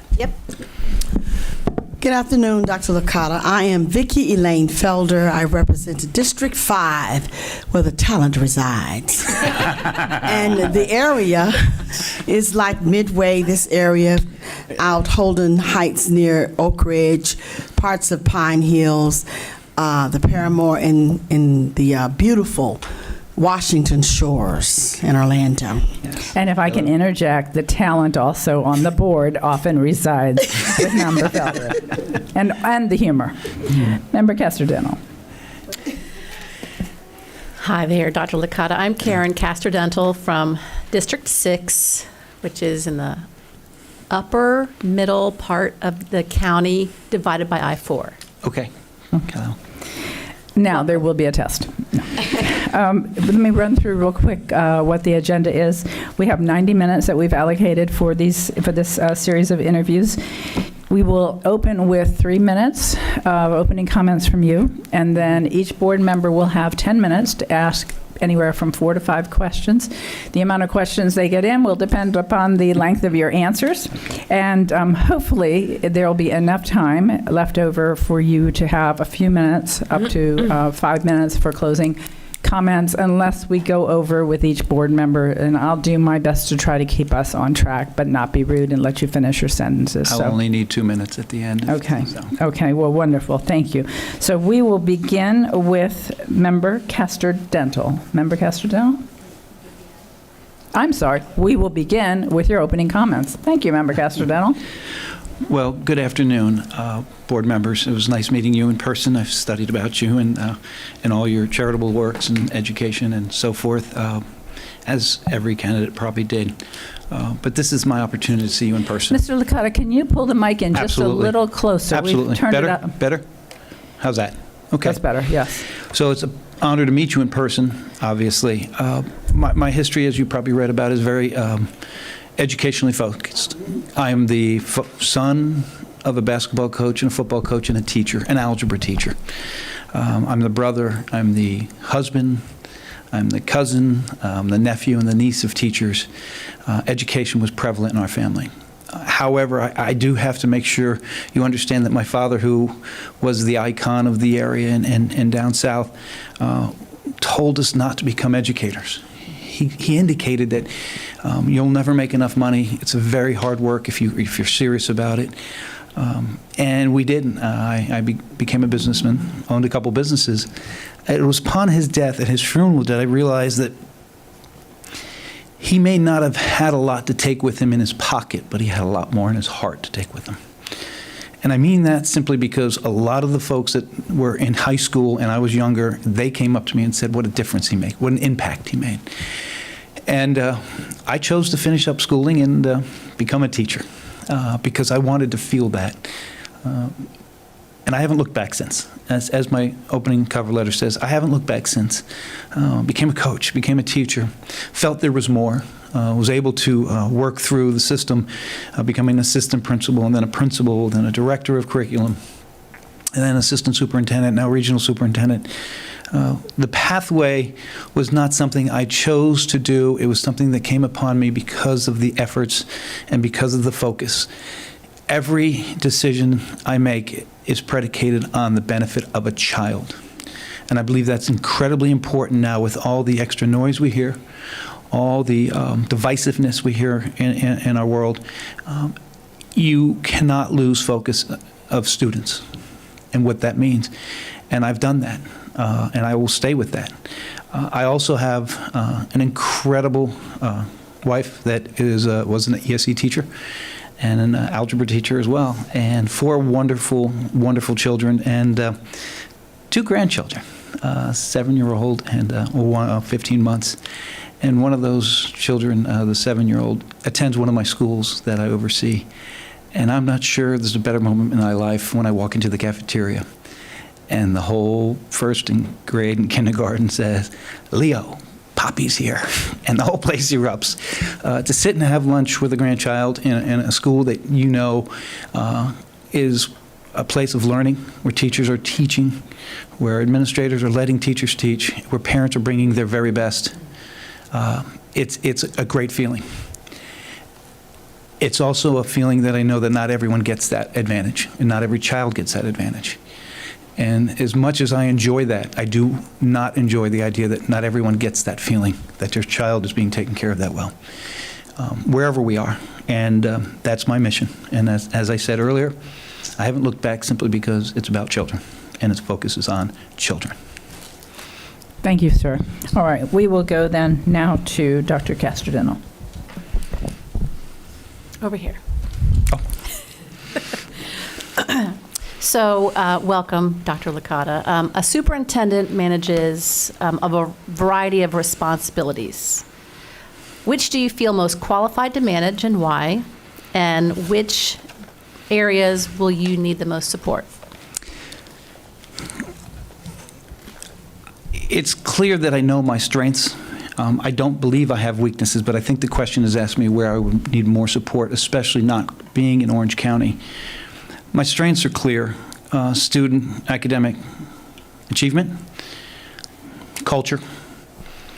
The culture I bring to an organization is built from within. The ability for me to create leaders from the talent pool that we have, not what you can recruit. Eventually you will have to recruit that. But also bringing out the best in people, bringing out the very best in people. But if you look beyond just the educational side, I've been able to incorporate the business community for years in creating a sense that schools are a part of the business community. We are creating a future workforce, and not just to work for someone, but the ability to also be their own boss. And as we see that creation in Palm Beach County, it's become a community piece that everyone understands. Businesses know that schools are there for them, and we also need their partnership. I think most importantly, Orange County is almost a twin of Palm Beach County. You're about 12, 15,000 more. You're A school, graduation rates are there. There's a lot of things, and I'll probably incorporate some of that into the answers. There are some differences, and that's where I'll incorporate. As far as weaknesses, it would have to definitely be knowing the region as well. You know, I just heard how diverse you are. Also understanding the needs of each community, each 15, 16 municipalities. They're all unique in your own way. You know, Winter Park is far different than Eatonville, and those needs are different, and we have to hear the needs of those communities. We can't just listen to one of them. We have to hear the needs of every one of those. You know, as I will incorporate in my answers, the ability to give students the choice of whether they enlist, whether they enroll in college, or whether they engage in going into the workforce. My strength is giving them that choice. Far too often adults have given that choice to, or made that choice for students. And that's how it's been for many years, and that's got to change. It's not the and or thing. It's they should have that opportunity. And you cannot do that by offering just a standard education and just be satisfied with a diploma at the end of 12 years. So definitely my strength. And that doesn't come with just me. It comes with a team, and it comes with incorporating the entire community, the business community, the parents, and most of all, talking to children. We don't talk to children enough. So that would definitely be a strength of mine. And probably getting thrown off the football field on a Friday night, because nothing's better than going to a football game at the local high schools. It's something we missed for 3 years, and it's just a collaboration of communities, and I know you have a very vibrant extracurricular programs here in Orange County. All right, I have another question. Sure.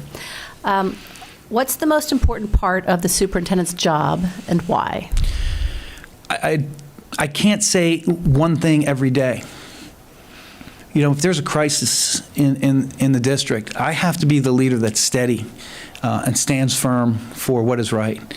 During this political time, I have to be the superintendent that is willing to challenge maybe some rules in Tallahassee. I've been to Tallahassee so many times, and I've challenged them, and I've won. Not because they want bad legislation. It's because they have to hear from educators. And we have to make sure educators are making decisions that are academic versus figures that may not have been involved. That's when I need to be that leader that's willing to stand up and make sure that what's right for kids is being talked about in Tallahassee. You know, when there's time for academics, and when we come around and we know the academic shift is changing with assessments, I have to be the educational leader as well. I have to understand that without teachers in our classroom, nothing gets done in those classrooms. So I have to be the biggest cheerleader for HR. We have to figure a way out to make sure that when we have all these competitive counties around us, you know, Palm Beach is only surrounded by a north and a south. We have a circle here. And we have to be the best. We have to offer the best. And I'm not saying we should steal from others, but we should be offering the very best, because the very best talent should be here in order to be in the classroom. So that role varies, but most importantly, on a day-to-day basis, I always have to be the leader. And part of a governance board, you all, and making sure we're committed to the right mission and vision in all our decision-making process that benefits our children. We can't make decisions that benefit adults at the sacrificing of a child. So as a governance board, we have to be on the same page. I can't come to you with a big surprise the day before or the moments before a board meeting. We have to communicate that to you. So it's really a conditional type leadership, but it requires so many different hats. But most importantly, they need to know that I'm out there, I'm approachable, and I'm the person they can reach out to when something is going down, whether it's with the teachers union, whether it's students, or whether it's with the state. I have to be that leader. Okay, thank you. Another question is, based on what you know about our school district, what do you view as the greatest potential for improvement? Thank you for asking that. You know, you do enough research on every county, and you always wait for those things to come in, the scores and such, and assessments. And Orange County and Palm Beach County, almost identical in everything. Graduation rate, enrollment, free and reduced, demographics, everything seems growing. There's two areas that jumped out at me that sort of concerned me, which made me a little happy. And trust me, 20 years of incredibly successful, 2 superintendents, there's not much negative at all. This is a very proud district, phenomenal leaders, and the teachers and every staff member deserve credit for that. However, when you look at advanced acceleration in the budget book, MFLDOE, it's on page 23 to be exact, it states that Orange County was only able to get half the additional FTE based on student achievement regarding acceleration, industry certifications, IB diplomas, and ACE diplomas. We are actually double of what Orange County is. It's not fair because we are the leader in Palm Beach County.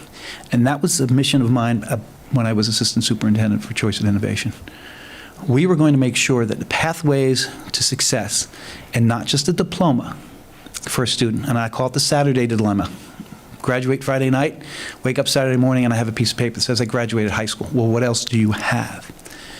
And this was my mission with my team. We had a great team, a phenomenal group, and we made a decision. We were going to be #1 in the state, which probably meant we were probably going to be #1 in the country. And within 2 years, we were #1 in the state in IB, ACE, and industry certifications. I will share those sheets with you tomorrow on an individual basis. It's data proven. So when you look at that, Orange County has a long way to go. I got to tour a beautiful building, or a half a beautiful building behind me. Those are some of the advantages we need to start taking care of. I saw Jones High School students doing their interning in the medical academy over there. That has to be expansive. I grew programs from 120 to 310 in 5 years with very little budget changes in there. It's called going out and getting grants, going out and making sure the community supports, the business community supports. They're in your classrooms teaching. Teaching engineering it's very hard to find an engineering teacher, but having businesses help you with that is a lot easier. So that's an area for improvement. I also noticed that the Empowerment Scholarship was more than double of us and pretty high up there. And the Empowerment Scholarship, which you know is somewhat now the McKay as well, but it's also about moving children to other schools that are not public schools. It was double Palm Beach County. Why is that happening? What is going on there? We are educators. This is the school district of Orange County. Orange County Public Schools. Schools is in our title. It's what we do best. Palm Beach County Schools, it's what we do best. Who's doing it better, and why are they not going to our schools? A loss of 8,200 students here, we all lost some students. That, to me, is something we need to beat the bushes, shake the trees, and figure out why students have not come back to schools after this 3-year hiatus of regular education. So I think those are the two areas probably most important. And visibility. I'm not the Lincoln lawyer, but I operate a lot of leading out of my car, and I believe being out there and being in schools all the time is important. So I believe that is something that just comes to me as how I lead. Okay, thank you. And my last question, quickly. Sure. Do I have enough time? As a new superintendent in this system, what would be your first actions, the first month, the first few months, and first 6 months? Well, that's outlined in the 90-day plan that I'll share with you tomorrow. But most importantly, I got to get out to these communities. I have to get out to the communities, and I have to meet with you. I need to understand the vision in each one of your visions to make sure that my interest, my vision, and my mission is not against it or competing with it. We have to act as one. We have to be one governance board. But I need to get to the communities. They need to know who I am. Sometimes I've been called too approachable. I'm okay with that. Parents know they can call me. I think my students still have my cell number. It's just about the way I lead. So when you look at that, that's the first thing I need to do, and that's going to be a few weeks to. And then it's to look internally. How well are we doing? What are we doing great? What can we be better at? You know, the core of the district is in this building, and I need to hear from them and the leaders that are the great leaders in here. So we need to hear from them and how we can be better, how we can change status quo and get even better, because it is a great district. And then after that, we'd have to obviously start working through that process and seeing how we can look at capital projects and legal issues. But that's really well taken care of in that 90-day plan that you'll have. Okay, we're going to wrap it up and move on to Member Felder. Member Felder, you have 10 minutes.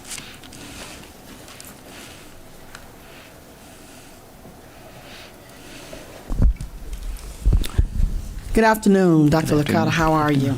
And welcome to the City Beautiful. I have this one question for you.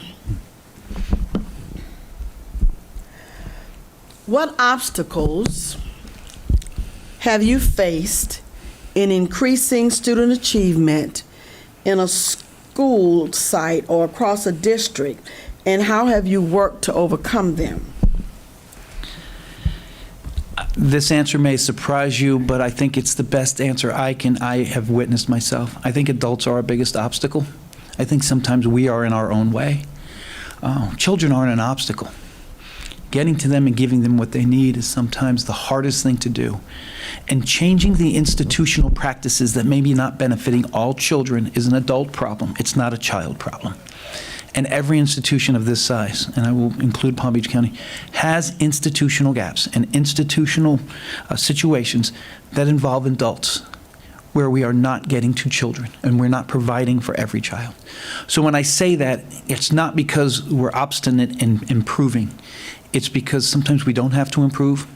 Remember, you're an A district, Palm Beach County, an A district, a lot of A schools. But is it an A district, and does every kid attend an A school? I don't know. I don't think so. I believe that an A district, every kid should feel like they're attending an A district. And when you have 15, 16 schools that are on the low 300, maybe we aren't delivering what we need. It always presents its challenge. We could talk about challenges, and every county has its challenges. And that's adults talking about the challenges.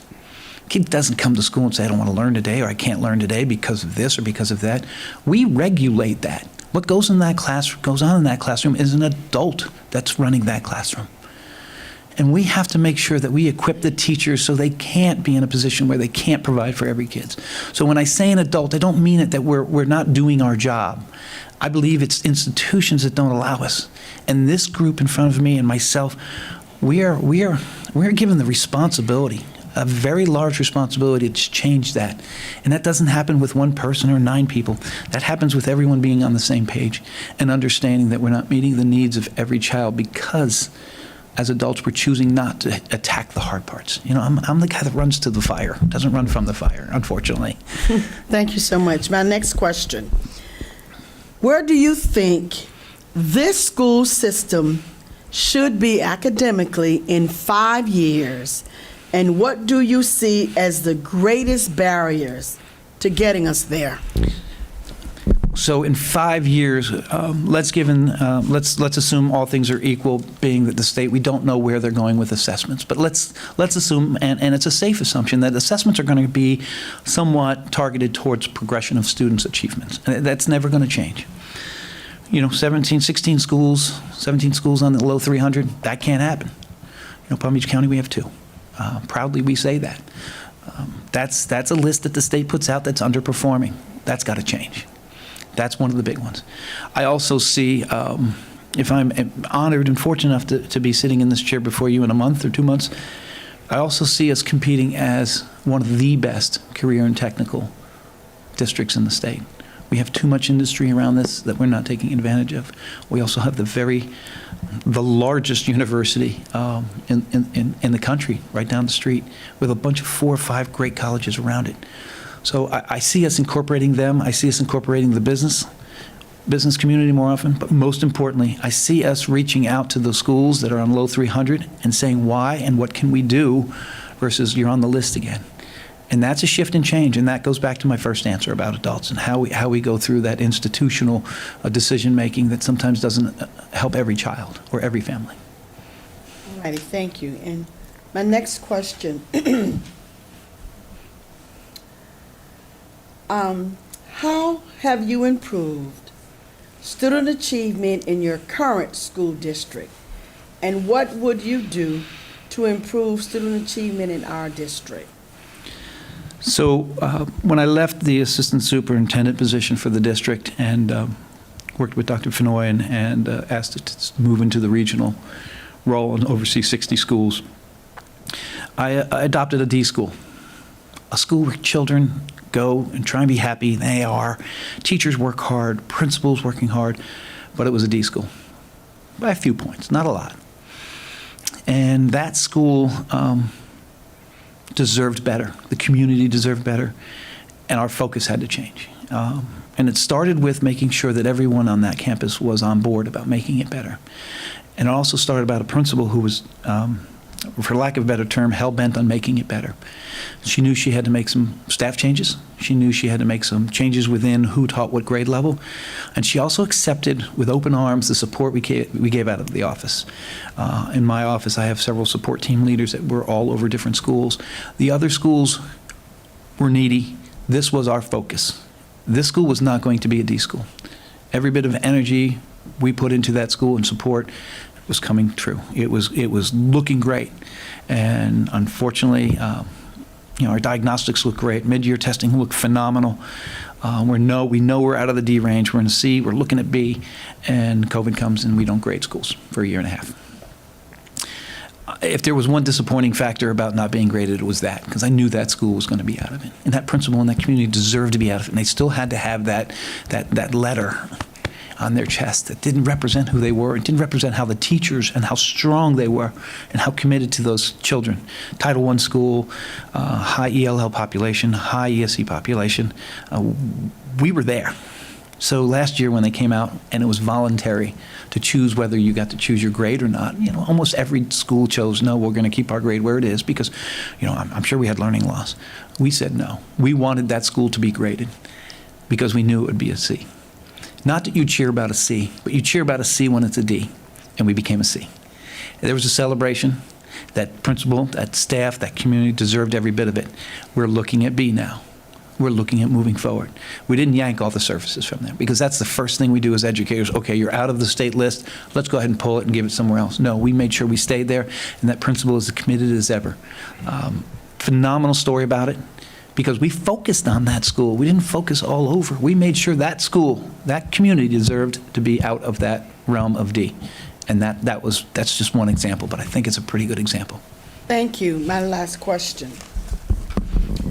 What measures have you used that are outside of test scores, if needed, to measure student achievement And why do you use these alternate measures?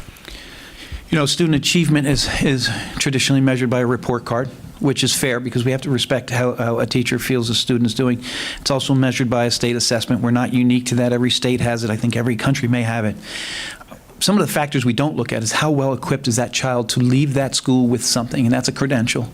You know, not all those industry certifications are students that are 4.0. As a matter of fact, the diversity and the demographics of those students in Palm Beach County are identical to the demographics of the entire population. It's not just certain kids getting through these medical programs or through these engineering programs or these graphics and computer coding programs. It's all children that have afforded the opportunity. And that was a metric that we worked off of. 2015, we looked at the data, and it showed that we were successful in this area, but for only certain children. And that's not a good measurement. You have to use that measurement for all, and that's when we went on that. Mission. It was a mission. It was our focus. So that's one of the key pieces. The other one is, and it's tied into it, how many children that are coming from poverty or are black or brown in our advanced programs, and how many have the opportunity to take an advanced course.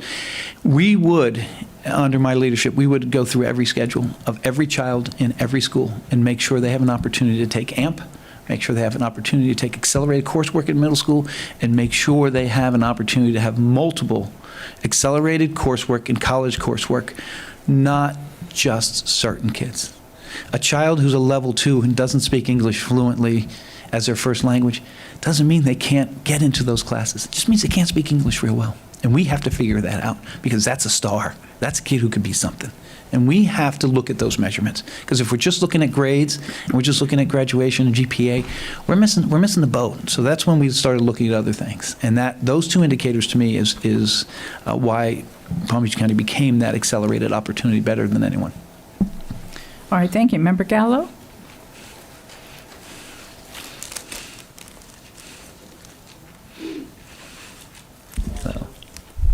Thank you, Madam Chair, and again, welcome.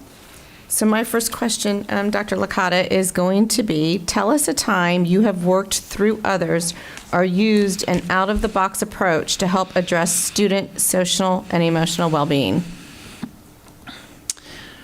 Can you repeat that? I would be happy to. I want to be really defined on this one because Okay. it's important right now. So tell us a time you have worked through others or used an out-of-the-box approach to help address student social and emotional well-being.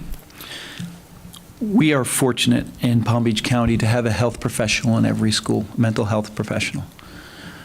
It's not enough. We are part of that. It was part of our referendum money, and it's going to stay that way. But we also have to look at other means in how we treat children as they come through the door. And it may sound subtle and it may sound minor, but I alluded to it before. The mental health of a child is the comfort level and the safety on how they feel when they come through the door. And we are not to delineate that child in any other way than one of our students. And that message has to be very clear.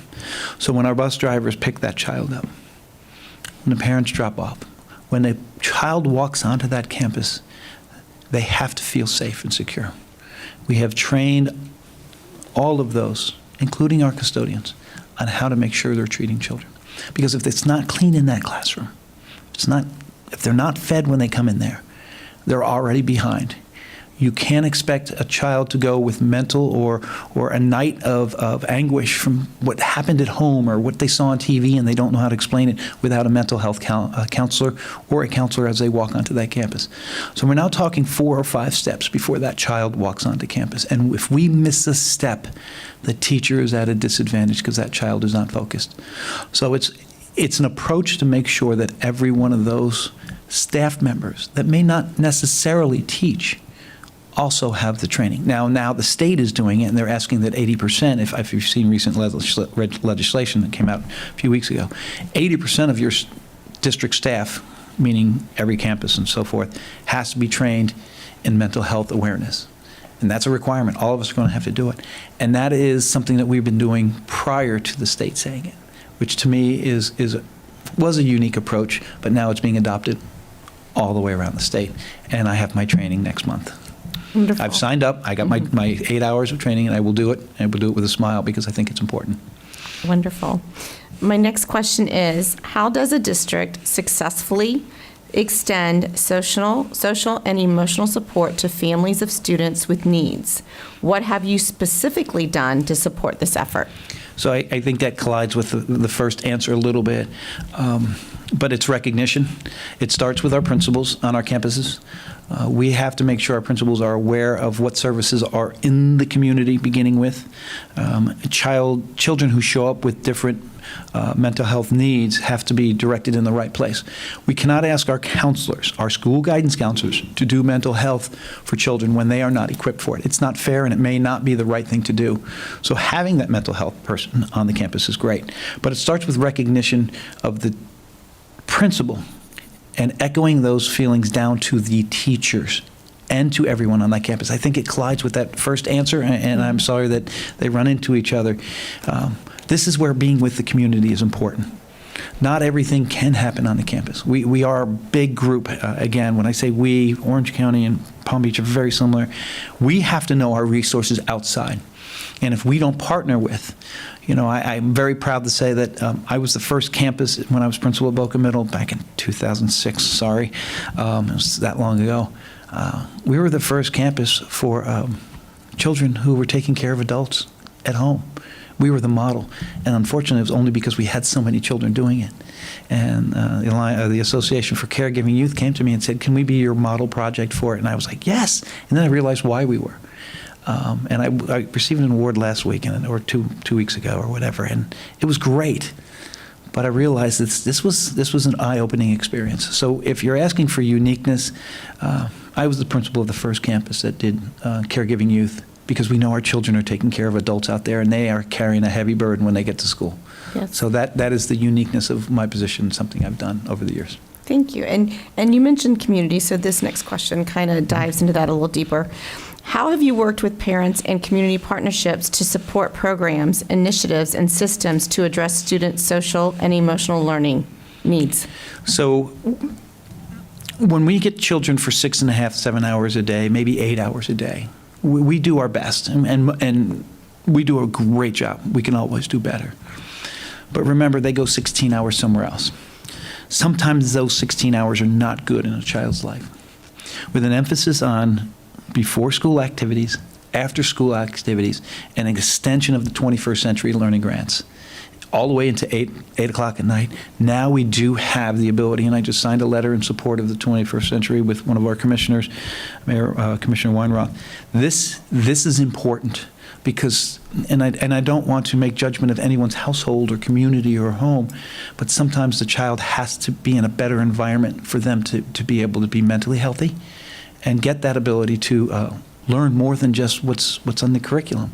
And those after-school activities, 21st Century Learning Grants, have been a big part of that, and that would continue. The more we can get to children and make sure they're healthy, I think the better product we produce, and it's what we do. It's what we're supposed to do. Wonderful. And then my next question, how do you measure students' social and emotional well-being? How do you measure improvements? We long, over a long period of time, the dreaded referral. And I'm not talking about medical referral, I'm talking about discipline referral. Mm-hmm. There are actions that are just clear indicators that it's more than just a child that did something wrong that day. When we look at referrals, we have to look closely at why that child has received multiple, or in what fashion, or in what manner. When you have a child that's acting out, that's been as good as they get, and all of a sudden this a switch is flipped, that doesn't mean we discipline the child and move on. We got to go a little deeper.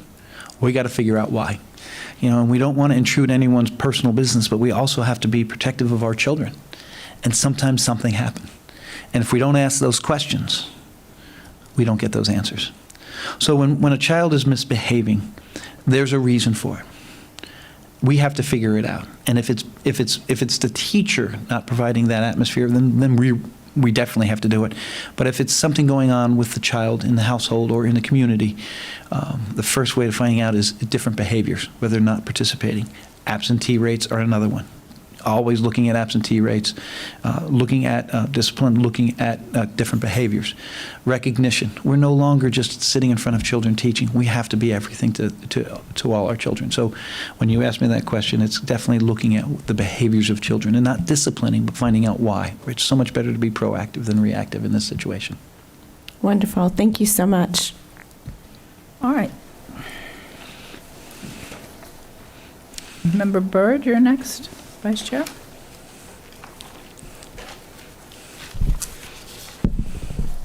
Thank you. Hello and welcome again. Teachers, administrators, and support staff have taken on more and more responsibilities, as we know. What would you do and say to keep them encouraged and to keep their morale up?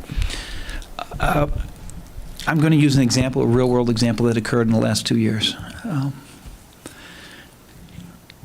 Nobody knew COVID was coming. Nobody knew the extent of it. We could, as a history teacher, I was aware of the plagues and all those, but, it's modern world. We have medicines and such. Nobody was ready for it.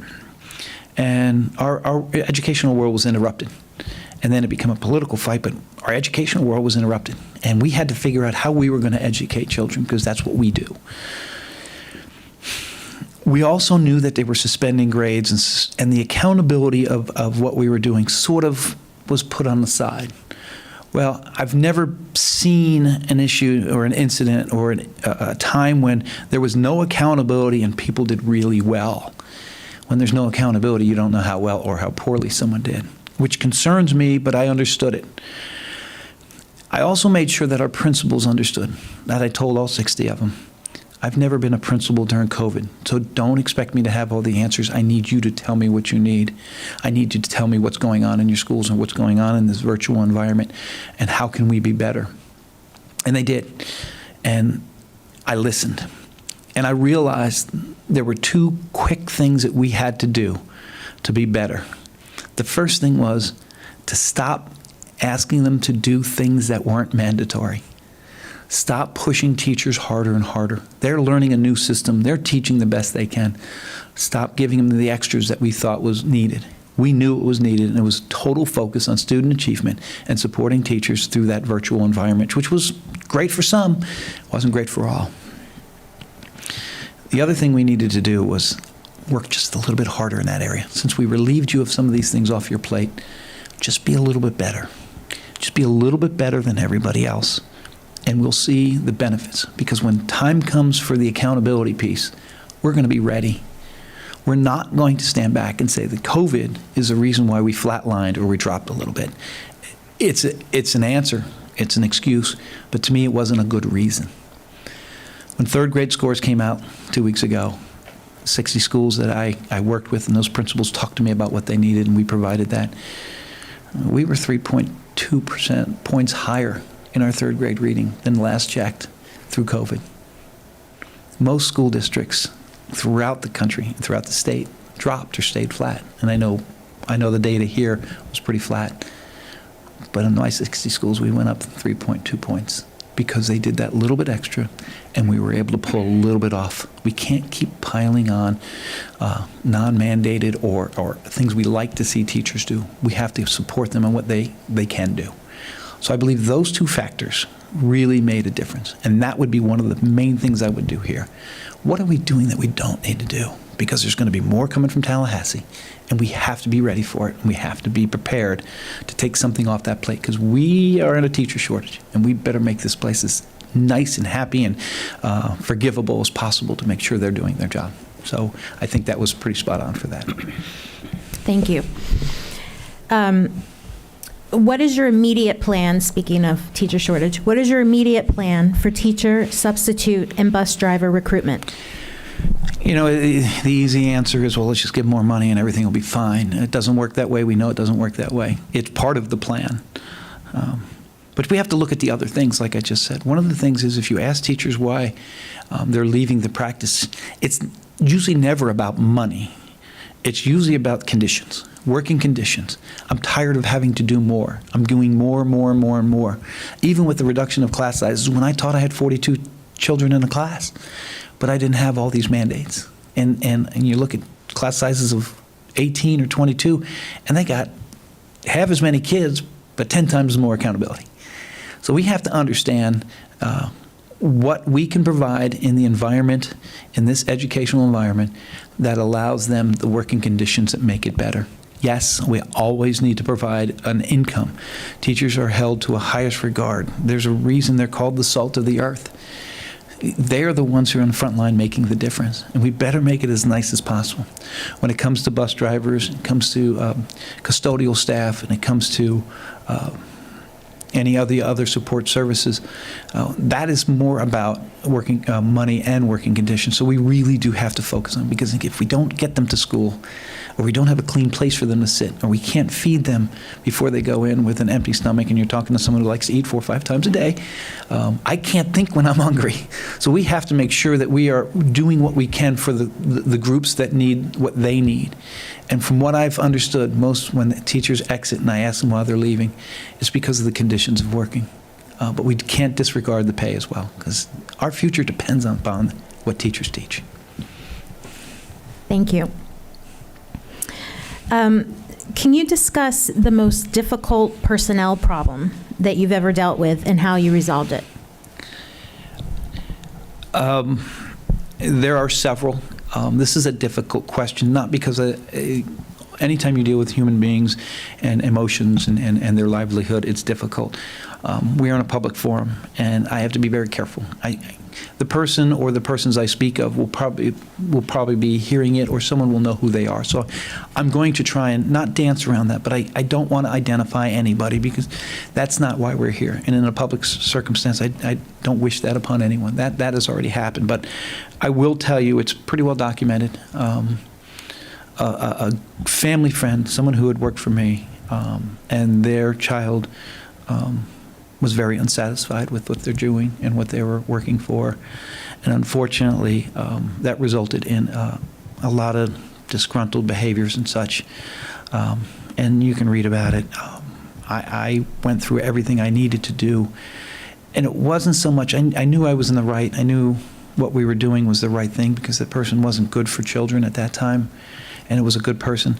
What hurt more was it was someone that I invested so much time in as a relationship, as another human being, to see them grow, to see them get better, and just get totally disgruntled with a situation that was not good for anyone of the circumstance. I think the wear and tear is we're dealing with human beings. And when you look at those type situations, and I've learned a lot about this, proactivity is far more better, and I used it, than going to a place where you have to work backwards. And I've made a commitment that when I sit down with the CTA grievance, when we have our CTA, or sit down with a personnel issue, we talk about fixing what's going on, or what is going on that I can fix, so we aren't in that place. Human capital is the most important thing we have in this district, or in every district. And it's easy to just go through the machine and just go through the process and get everyone through progressive discipline. What's hard is finding the good in that person and creating their happiness to make sure they're productive in that way. So I know I skirted, there's many, I just am not comfortable with making sure people feel this twice, or relive that, or rehash that, only out of just kindness. But there's points in all these situations where you can stop and fix it before it gets worse. And being proactive in it is more important. So to answer that is, I'd rather be out in front of it. And if you speak with our union president, Mr. Katz, he'll tell you that. I will call him and say, look, we can fix this. Let's work on this. And he will be the first to tell you that that's how I operate. Good, thank you. My last question for you is, what are the most important current issues facing school-level administrators? And what is the district's role in addressing these issues? Can you repeat that for me, please? What do you think are the most important current issues facing school-level administrators? And what is the district's role in addressing those issues? I'm concerned about the recent exodus as school administrators, for good reason. It's harder. Again, I was never a principal during COVID. And a lot of them have chosen to say, I'm in it 32, 33 years. I'd like to enjoy my retirement. And I know in this district it's happening everywhere, where you have these leaders that are looked at far more than a school principal or far more than someone who runs a region, that are leaving simply because it's a different job and it's a harder job. Health, happiness is more important than the work now sometimes, and this last 3 years has taught us that. So as we lose this incredible group of experienced and talented folks, and I said goodbye to 3 or 4 in the last 2 months, that are deserving of every bit of retirement happiness they get, there is not a person to replace that person. There's not a person to replace a Jeff Silverman. Sorry, Jeff, you're out there, right away. There's someone who could potentially be as good as him, but there's not someone who knows that role as well. The district's responsibility, my responsibility, my team's responsibility is to train them and be in schools with these new administrators that have the energy, that have that look in their eye that they want to be as good as they can, and equip them with the tools. And again, stop loading up unnecessary mandates on them and let them do what's required. That's it. But we better be there to catch them. You know, it's a lot easier to catch someone from falling than pushing them over. And we want to catch them from falling. But that means we have to be engaged in our schools. As a regional superintendent, I think I get picked on more than anything because I'll walk into classrooms and sometimes the teachers who know me will say, "Can you leave? You're disrupting my class," because I want to be in there. And they say it jokingly, but it's important that I know what's going on in those classrooms. I have to see great teaching to feel good about what we do. And I have to see great administrations working through problems on their own, but with the tools they have been given or the support from the district. So our role, clearly, is to build, support, nurture that group coming up as we're losing so many experienced educators. We're going to need to move on. All right. I'm sorry. Next, that's okay. Member Colbert. Good afternoon again, Dr. Licata. We're glad you're here. Thank you. My questions are in the areas of safe environment and positive climate. Two things very important to all of us up here. Start out with telling us, how would you characterize your relationships with employees in your current position? And are there changes that you would make in the areas of morale, communication, and team building? Let me open by saying that everything can be better at all times. When we're happy with the level we are, there's no innovation, there's no creation, and there's no production forward. You're happy with status quo, and that's certainly not me. If you were to ask several of the folks that work with me and part of my team, they would say the best part of coming to work is knowing that they're there to support the same common vision and mission. And that when there's an issue and there's a problem, it's something we talk about, not something we figure out who's at fault. You know, we can always find who's at fault. The hard part is finding the answer on how to solve it and how to solve it together. I'm, as I said before, probably too approachable, but in this day and age, that has to exist. Someone out there has a child that comes to school that wants to know who that superintendent is, and can they talk to them, and can they approach them? And sometimes teachers are afraid to speak to you, and I have to go to them. I have to go to them. I can't sit. They're not showing up in my office. I have to be with them. I have to walk into a teacher's lounge and have lunch with, at the end of the year, because it was Teachers Appreciate. I walked in there and had lunch. I had Mexican pizza. Not my favorite, but it was good. At the end of the day, though, they talked about things I didn't know what was going on. I know for sure they walked out of that room saying, wow, it's the first time I actually was heard. And not because the principal doesn't hear them. The principal hears them all the time. It's because someone in that big building understands or hears what's going on. Culture is something I believe in. Culture is positivity. It's a winning culture. Everyone on the same page. Everyone not afraid to make a mistake. You know, catastrophic mistakes are made in vacuums. They're made in isolation. And I never want someone to have to make that decision without calling me, or me calling them, just like I called my principals and said, what can I do better?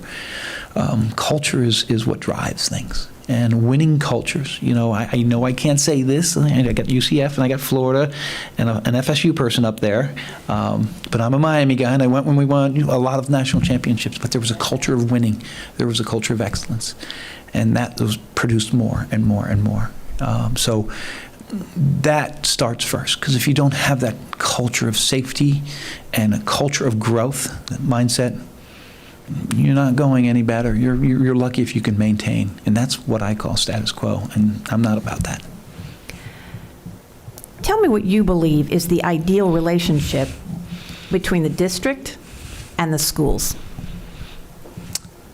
Please repeat that. Describe what you believe to be the ideal relationship between the district and the schools. The utopian society is certainly a very small district building with all the support services in the classroom and in the schools. We know that that's hard to happen. We know that an institution, an organization of this mass is just almost impossible. But the relationship is, and it happens everywhere in large districts, schools always feel that the folks in the big building have a disconnect on what goes on in the classroom. And I think with my previous answers about knowing what goes on in the classroom is the important piece on what drives what goes on in this building, not the reverse. And all too often, departments get into a place that say, this will be great for your kids, this will be great for your schools, this will be great, wait till you implement this. And it may not be. And that's the two-way communication that has to take place. Nothing is more important in this district or in any district other than the students. They are primary. And the last I checked, well, there are a group up from Jones High. There's not many students in this building being taught.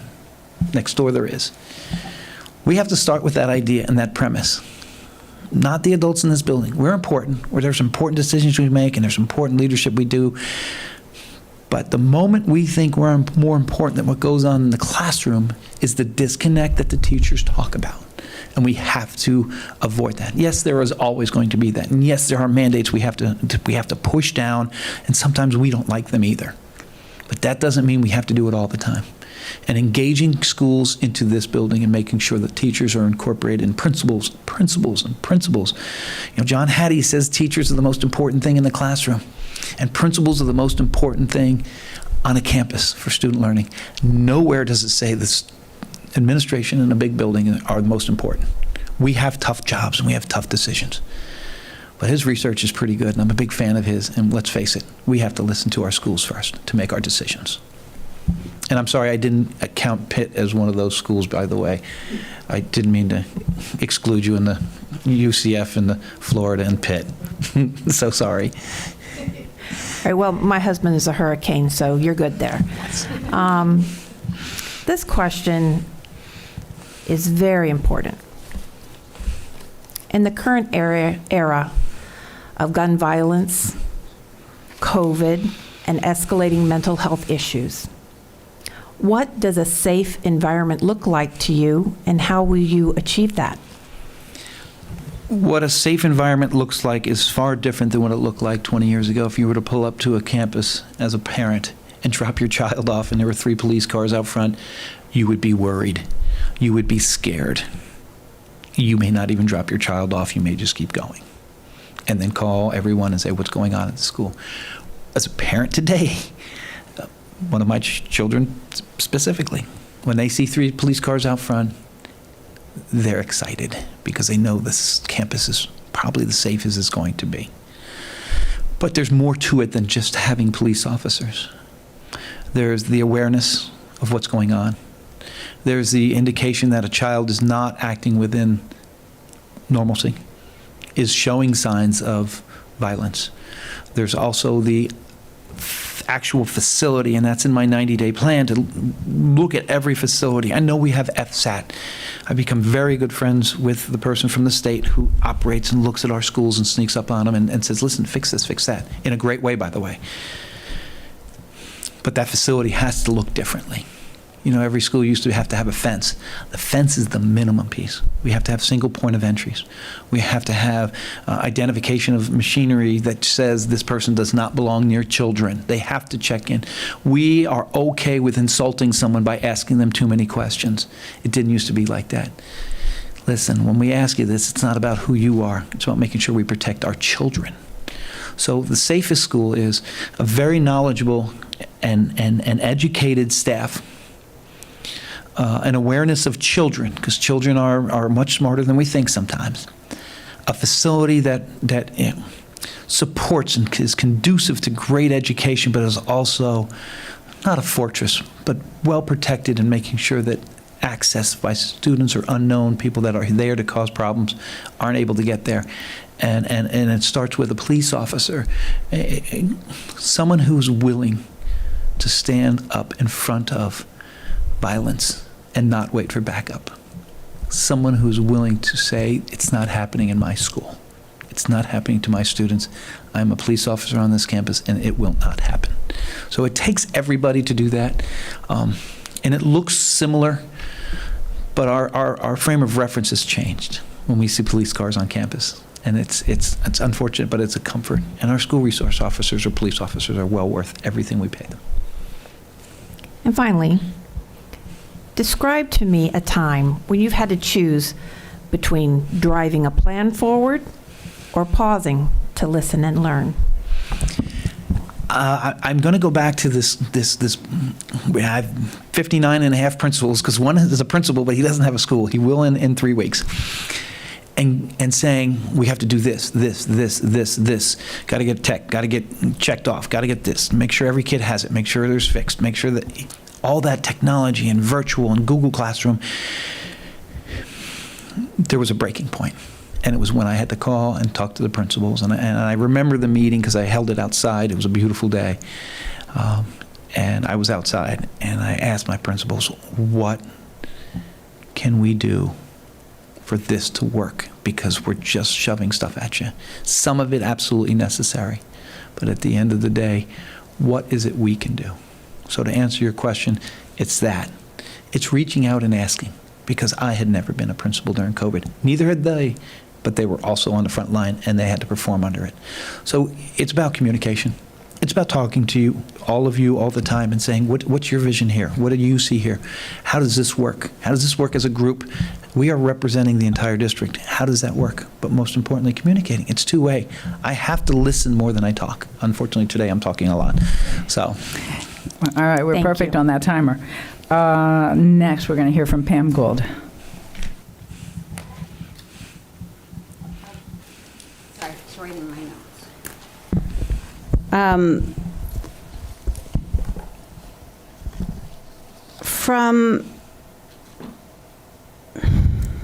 Good afternoon, by the way. good afternoon. From a district perspective, explain how student performance standards affect planning and prioritizing facilities, fiscal, technology, and human resource projects. Okay, I think that's a combination of many answers I've given, but there is something in there I think that first piece when you said performance standards. Performance standards, and I'm sure we've all played it, is whack-a-mole now. As soon as you think you got it, it's moving on you. It's a moving target.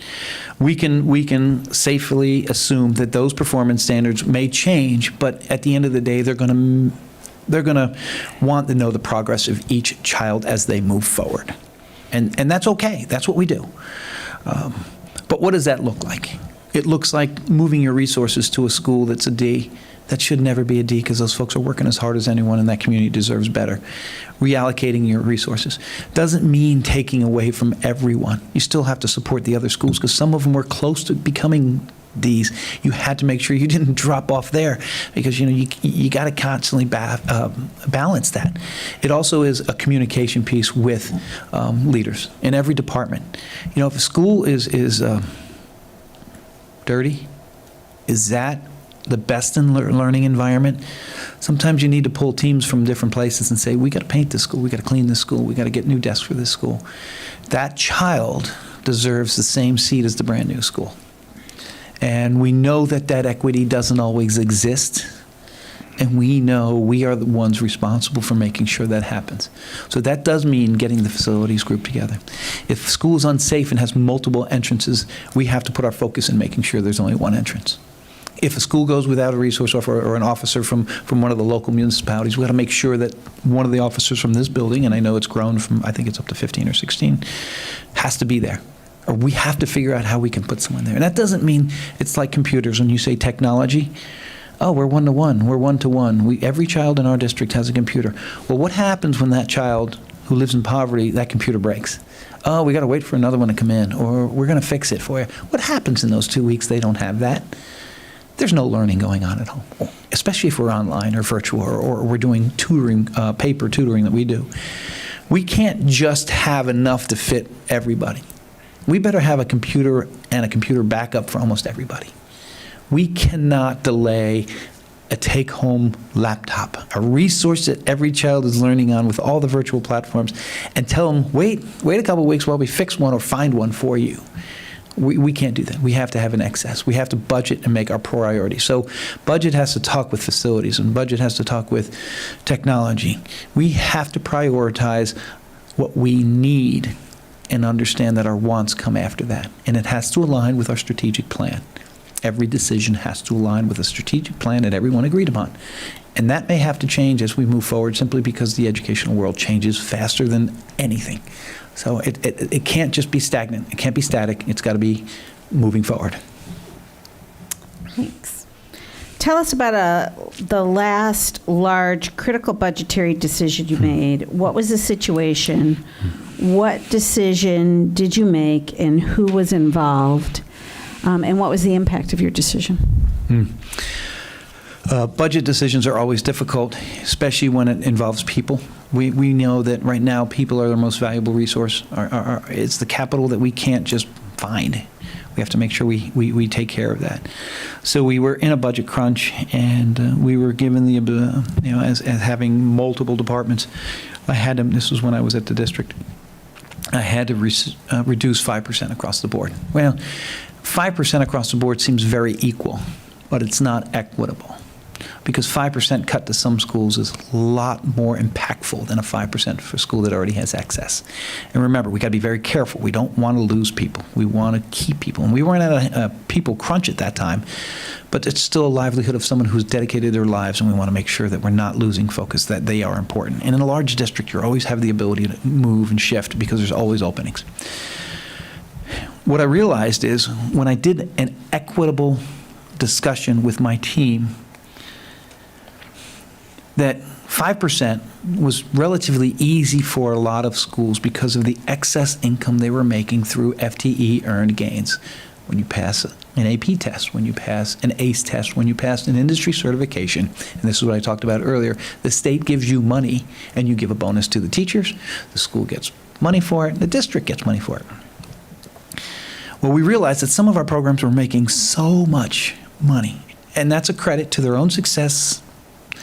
They didn't need that budgetary item anymore. So their 5% may have looked a lot different than a cut of 5% somewhere else. With an equitable lens across the board, talking with board members, because you were talking about a sacred cow in our district, and that's the magnet and choice programs, and that budget is historical, and it's phenomenal. It's what made us great. But when you looked at it, we could go 10%. And I remember sitting at the round table in my office and put my head up and I said, if we do 10%, cut the 5 and move the 5 to the schools that don't have programs, we will have enough to start programs in different places. The result of that was this idea that we need to regionalize our programs. So every child is within 8 miles of a medical program. Every middle school has a technology program. Increase the engineering programs. Increase IB. We ran short of funds. I decided to apply for a very large grant through MSAP, and we received $12 million to fill those voids. So out of attrition, and I love the statement,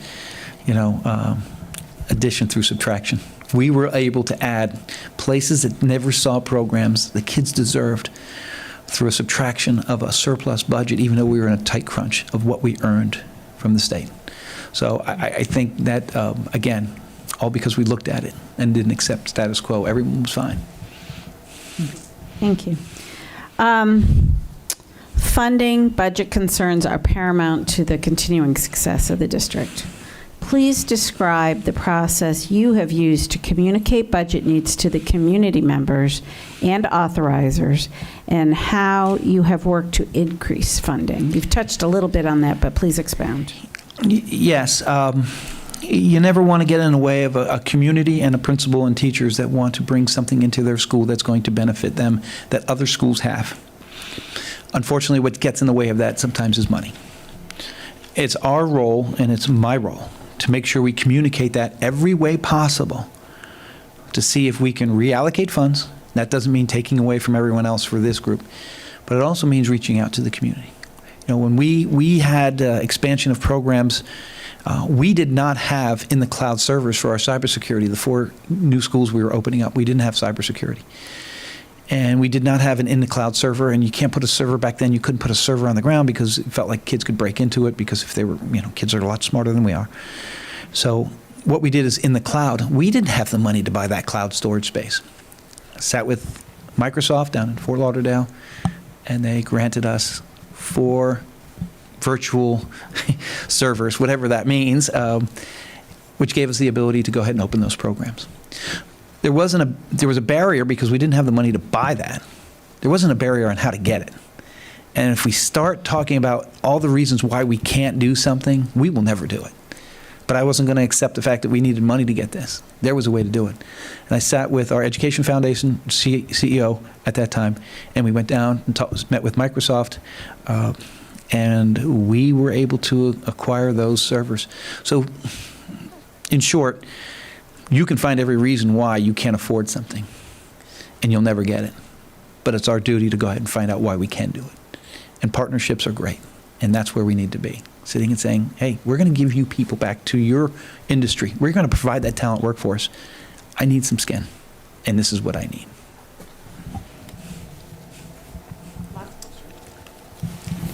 You have 1 minute left. 1 minute. I'm not sure if you can get a question off. Gosh, I don't know that I can get a question unless you can have a very fast answer. What is the experience with facilities and construction during growth? Well, if you read my cover letter, I was a general contractor. I started out and went into the industry, educational industry. My brothers still are. They do really well. I don't do poorly either. I've built 4 schools in the last 5 years, 3 of them K-8, brand new from the ground up. Some traditional schools that were antiquated and did not provide for the other schools' equity, but also knowing that it's my comfort zone. Whenever I have a tough day, I always go to the construction site, because then I can feel like when I went over here, I know what a good school looks like, and I know what we need, and I know what students deserve. And taxpayers have invested in us to make sure we spend it right, and they want the very best, and that's why we go to them and ask for money. I've been a part of 3 successful referendums, and if we watch it with an outside watchdog and we monitor it, we always get the support of the community. So facilities is a comfort zone for me, only because I was a contractor. All right, let's go to Member Lopez.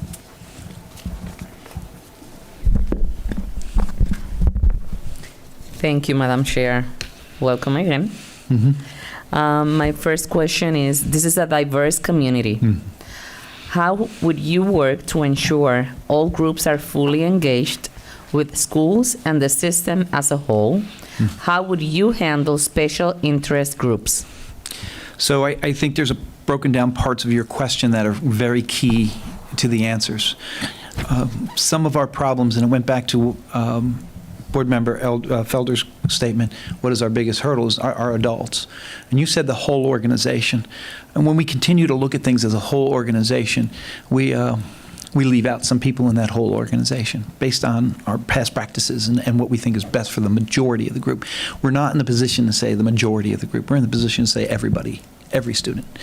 So when we say that, we can't rely on the whole of the organization when it comes to individual students. We have to do that as a group in our vision and mission, but when it comes to students, we can't rely on the whole organization. We have to rely on that individual practice of what's going to make that student better. What have I done? What I do? About 4 years ago, I decided that in looking at the data, our ESE and ELL children were not in our CTE courses. They were not in our career in tech.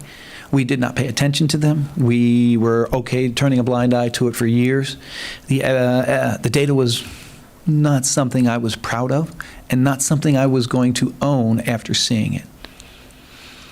And I went through the entire department. I said, we're writing our objective together this year. And all the department heads and managers and specialists, and said, our department is going to have one objective. We are not only going to maintain our level of industry certifications, which led the state, by the way, we are now going to increase our ELL and ESE participation in these programs. Let's find out what industry certifications are given in native tongue. Let's make sure that when there are accommodations for the ESE students, they are prevalent in those CTE courses. It's not a period off for that facilitator or for that aide. It is a time that inclusion means that we are giving support in that CTE course as well. And I said, I was fair. I said 5%. I didn't feel like, because there's so much attached to an evaluation and objectives and goals. We were very happy with our return.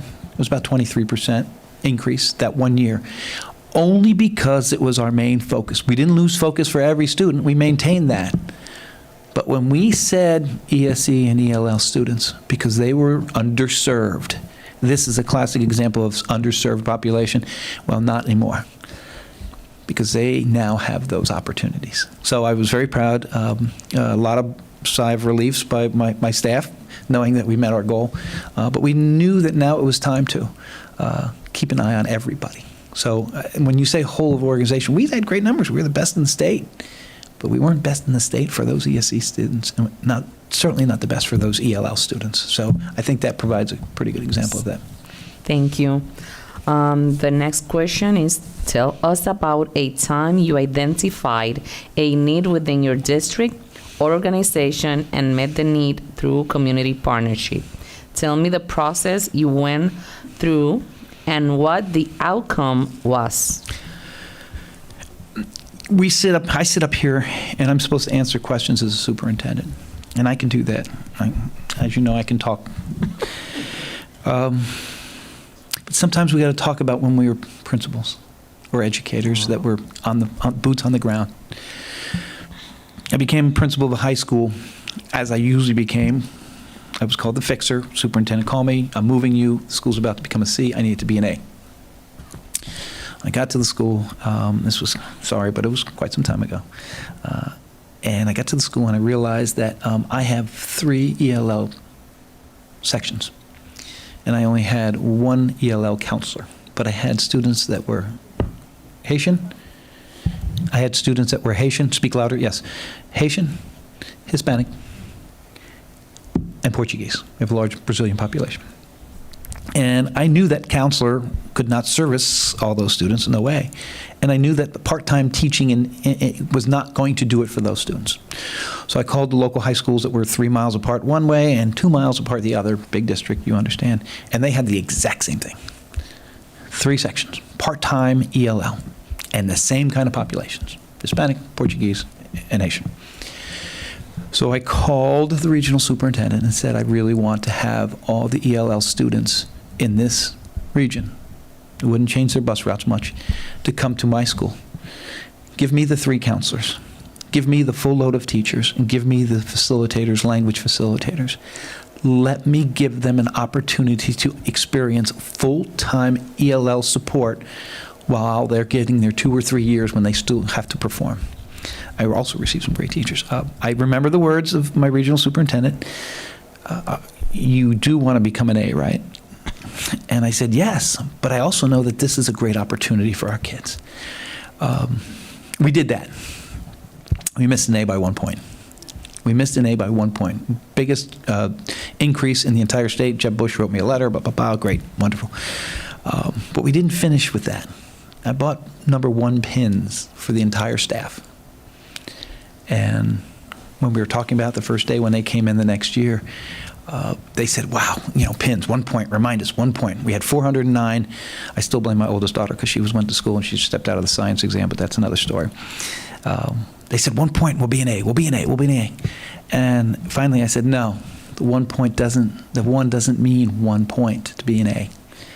All of you have to find one student that didn't make it, that didn't do well. We find 110 kids out here that did not do as well as they should, we'll have no problem being an A. We were an A by like 45 points the next year. We just did it. So it wasn't about a point. It was find a child on this campus that didn't do well. So that came out of the idea that we have students out there that are incredibly smart. Let's just support them with the services they need and let them be successful. Thank you. What makes an effective school?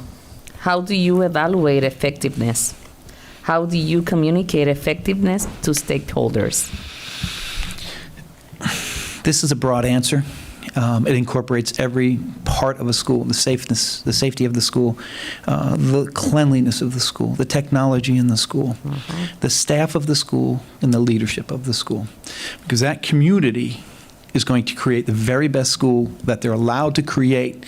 But if there's barriers to making it the best school, we have to fix that. So a successful school is one that the community is very proud of, and we understand where the shortcomings are in that place, and we fix it. We fix it, whether it needs new paint, whether it doesn't have the right resource officer there, whether it doesn't have the right administration, or the scheduling is only set up for students for high achievers. You don't just raise the floor by lowering the ceiling. We got to make sure the staff is there for everybody, not just the high achievers, as my last example showed. But a successful school is something the community talks about and brags about. It's a school that children aren't looking to go to another entity that may be a for-profit to learn from, regardless of the environment or the demographics of that school. It's a successful school when kids aren't leaving, period. And they're proud to go there. And they have afforded the opportunities that the school down the street that may have a different community or gated communities have. So not everyone's trying to get to that school. And when you see the loss of students, 8,200 in this district, and you see the empowerment scholarship, more than double of what Palm Beach County is. Orange County's phenomenal. Don't get the wrong picture there. But that's something that I see why, because that might be not a successful school, and we got to look deeply into it. Did I cover that answer? Yes, sir. Have one more. Let's see. Oh. You have 1 minute. Okay. How do you balance the need for educational equity with the current public criticism of equity? You know, I said it earlier. When a child walks through that door, we're educators. If we listen to the noise, if we get caught up on social media and we get caught up in the politics of the educational system, we're going to be afraid to even talk to that child, much less teach that child. As a superintendent, I have to be that person who stands up to that. You know, there are varying voices, and we are better when we listen to all voices, regardless if we believe it, regardless if we sometimes shudder when we hear some of the things that are said at board meetings. You know, we've been able to distract the great things that happen in public education through social media and televised meetings, because the public is happy. There's nuances that we are not figuring out. I have to be that person that stands tall against what people want to portray what we do, or change how we teach, or what we feel about children and what support services. We don't judge children when they walk through the door. We educate children. And don't think we don't do anything different. And we should never do anything different. But for anyone to believe out there that we are judging children or trying to change children is wrong. We educate children. And sometimes that education looks different for every child because they need something different than that child over there. So that is standing tall to the public pressures. Thank you. Okay. What role do you see for the school board in the development of the budget? Sorry. Oh, I'm sorry. I Go just ahead. realized we're a little over time, so All right. welcome. Yes. How are we doing, Andrea? Let me just check. Pardon me? You've got plenty of time. We are okay? Good, good. At least one What minute. role do you see for the school board in the development of the budget, And how will that process be facilitated under your leadership? So we have to prioritize. You have a strong strategic plan. The strategic plan cannot be a 5-year project. I am sorry, 5 years is just too long. I can't project 5 years. I know what I want to see in 5 years, and I think you asked me that question, but I don't think that strategic plan is going to be applicable in 3 years. We got to revisit. Maybe it will be. Maybe it won't. I know that people who wrote strategic plans in 2019 are now revisiting them, right? 2018. So what is our priorities? Arnie Duncan, I'm sitting at a luncheon one day, and he said, show me your budget, and I will show you your priorities. Mm-hmm. I never want to be on the bad side of that. Our budget should be reflective of the strategic plan. It should be reflective of the community's needs. We should be reflective of student learning, student-centered learning.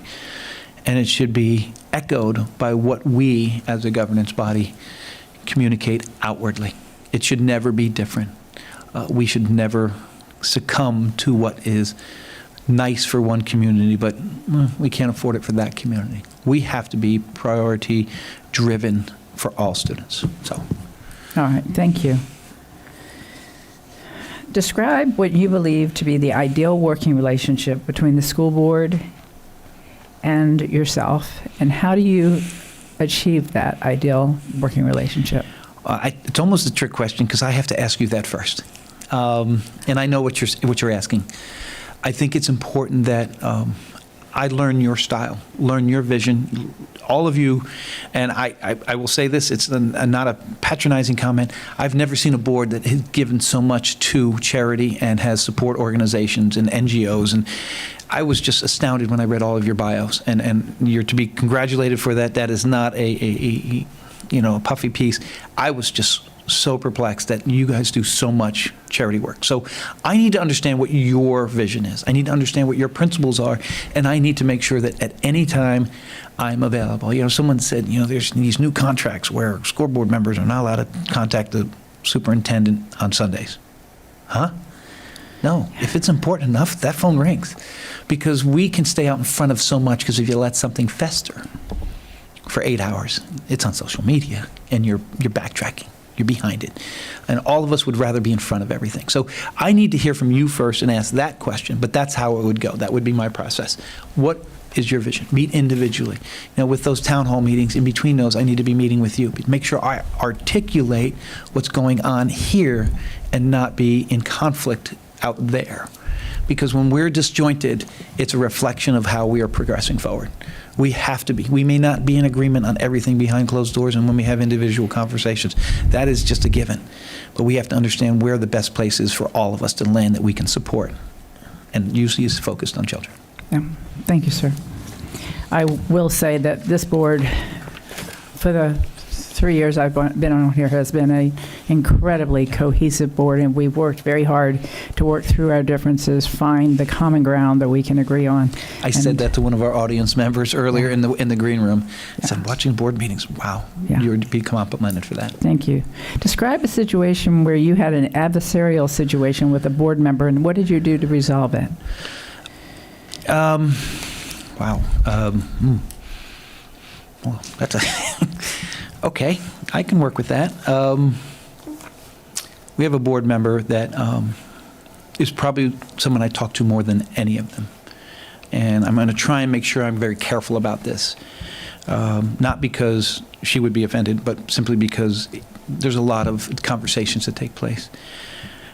We have the same vision. We have the same focus. We have to come from it from different perspectives.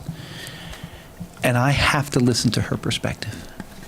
I did something, and I'm coming full clean here. I wanted to move a school and change it because of a low population. Great plan, really good. I thought it was the best plan going. Talked to my team. But you know what I didn't do? I didn't tell the board member. This was years ago. And I remember that board meeting of presenting it, and I remember getting beat up pretty good, and I think I deserved every bit of it. I wasn't angry. I was disappointed in myself, and I would never make that mistake again. It wasn't we were in conflict. It was because it wasn't communicated. And talk about a learning experience that I won't do again. That board member has been a champion for a lot of our populations. And that board member, again, I speak to that board member often about what we can do more for our children. And if she's watching, she knows who I'm talking about. Thank you. Tell us a time when you recognized an internal communication gap between you and the staff of your district or organization. What did you do to address the gap, and what was the outcome? And explain the methods of communication you used and how you measured the outcome. So in having instructional superintendents that have their own portfolio, and I oversee their portfolio, there was a previous leadership that you were not to bring, I don't want to say problems to them, but you were to handle your problems as they were with your portfolio. I'm not used to that. And that is a very prevalent leadership style because we're leaders. We're not managers. We didn't get to where we were because we were okay or we didn't know how to lead. We're leaders. But I said something earlier, critical mistakes are made in isolation. I could not come to the idea that you, as my regional team member, as someone who I share everything with on how to solve, you wouldn't come to me to resolve that. It wasn't a weakness. It was, how can we better serve this? And it took a good 6 months to a year before the regional team was comfortable in saying, okay, how do I do this? How can I fix this? What do you think we should do? It was, I don't operate that way. I know a lot of folks will. The result of that is we always bring our problems to each other and say, what do you think? Do you know anything about this person? Or how can we solve this? The result of that is a group of very strong leaders, one of which was a principal here, Dr. Howard Hepburn, who's one of my instructionals. We bounce stuff all the time. I texted him yesterday, hey, how do you feel about this going on at this school? What did you do at your school to make it work? That's the result of it, because I'm getting input from someone who knows that problem. So that's the communication among the team. Okay. All right. That concludes my questions, and we have a little time left over as well as the time that you have. How much time do we have in total, Andrea? We have 4 minutes. Is that adequate for you? Yes, okay, that's fine. I'm sure I'm saying I'll be fine, but you'll be giving me the hook before you know it. Thank you. I have like 6 pages of written final statements in here that I'm certainly not even going to pull out because I don't need to. The conversation that we've had today, and it's an interview, has been in a place where it puts me in a comfort zone. A few years back, and stay with me on this, a few years back, I decided to have my DNA checked, tested. We all do it in Ancestry. And it was so neat to find out, largely Sicilian and Italian, but, Greek and Moroccan and Northern African and Spanish, French. It was wonderful. Maltese. It was like, wow, this is really neat. And I read through, and I still have it, and I read all about my ancestors and where my family comes from and what they, all those great things. And I realized one day, you know what it didn't tell me? It didn't tell me who I was going to become. It didn't tell me what I couldn't do, and it didn't tell me that politics and the public was going to keep me from doing what I wanted to do. And we have to think about that in terms of looking at every child. We have to make sure that when we see a child walk through the door, we are not the barrier to that child's success. We don't label that child and say, well, I don't think you can get there. Because just like those ELL and ESE students that we were not serving, they became what we didn't think they could become. And if we set standards in the middle, and if we're okay with a certain graduation rate, and we're okay with being an A district, but knowing damn well there are tons of level 1 and 2 students that we're not getting to, then we are the barricade. We are blocking children from that. I'm an educator. I can build you a house. I can build you a table. At the end of the day, I go to work to be an educator, to educate children. And sometimes the noise gets loud, and I'm not going to listen to it. I'm not going to fall to it. I'm going to be in Tallahassee. I've spent some time in Tallahassee. I've changed some minds. I've changed the budget in Tallahassee. I believe your communications director was there one time with me, where they were cutting funding for CTE programs, and I presented before them, and they changed their minds. We have to be the advocate for children, all children. Children are complex today. They're different. They're far more intelligent, but I'm not sure they're as smart as us. We have to give them a platform to make our future better. Because right now, the adults are not doing that in our world, and we have to be that steady resource that they know that we have their best interest. And the parents need to know that too. We have to listen to every parent. We may not agree with them, but we have to listen to them. And you don't listen to them at the board meeting every time. A superintendent needs to listen to them on their turf, in their churches, in their community, and what their needs are. Because you're going to hear what they want to say, because it's their realm. That's my strength. That's what I will bring. I will bring the ability to listen to every part of the community and not settle for what our successes are and say, look, we did this, we did that, 92% graduation rate. That is great. You know what? There's 8 kids out of 100 that didn't graduate. Why? That's not a good number, because you could be a parent of one of those 8 kids and you don't feel good about your A district or your A school. So we have to look at everybody, and we have to look differently. We have to increase our CTE and career technical programs here. They have to be better. They have to be bigger. They're great, trust me. You do some great things. But let's give it to the opportunity of all our children, not just a select few. We need to build on that, because education is changing. Let's support our teachers. Let's create an environment where teachers want to come to Orange County because it is the best county, because we provide an environment they're comfortable with. Remember, they're not leaving because it's just salary. They're leaving because of working conditions, and we have to provide better working conditions. And finally, we have to make sure that our business partners, our partners, they have to work with us. We're going to ask them for things, but we have to provide that talent. We have to make sure we're not churning out the Saturday dilemmas where they have to train children from the start to work in their organization. We can't be happy with where we are. We have to move forward, and we cannot succumb to the political divisiveness that exists. We have to stand strong, or else our children suffer, because we're adults. We've already made our life. We've been successful. And whether it's the right side or the left side of the aisle, we're educators. And we know how to do it. Don't tell us how to do it. We stand up strong for it. Thank you. Great sign language there, and good reading. Yes, nice close. Okay, that concludes this portion. Andrea, you want to take us through, we're going to come back at 6 o'clock, is that correct? Correct.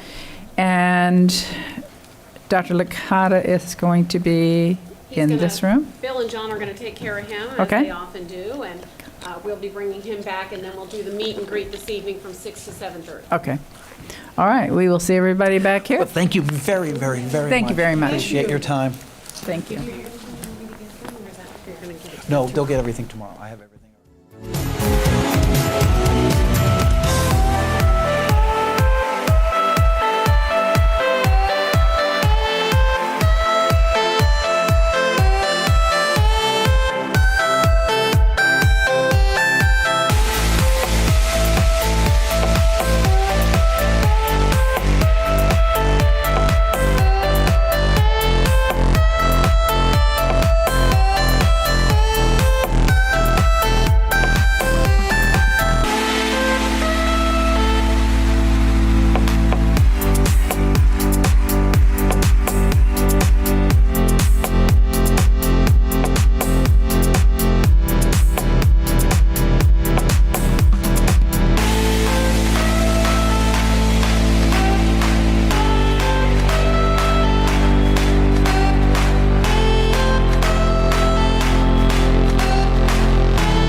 Help me welcome one of your finalists for Superintendent, Dr. Maria Vasquez. Dr. Vasquez, you get the hot seat here tonight.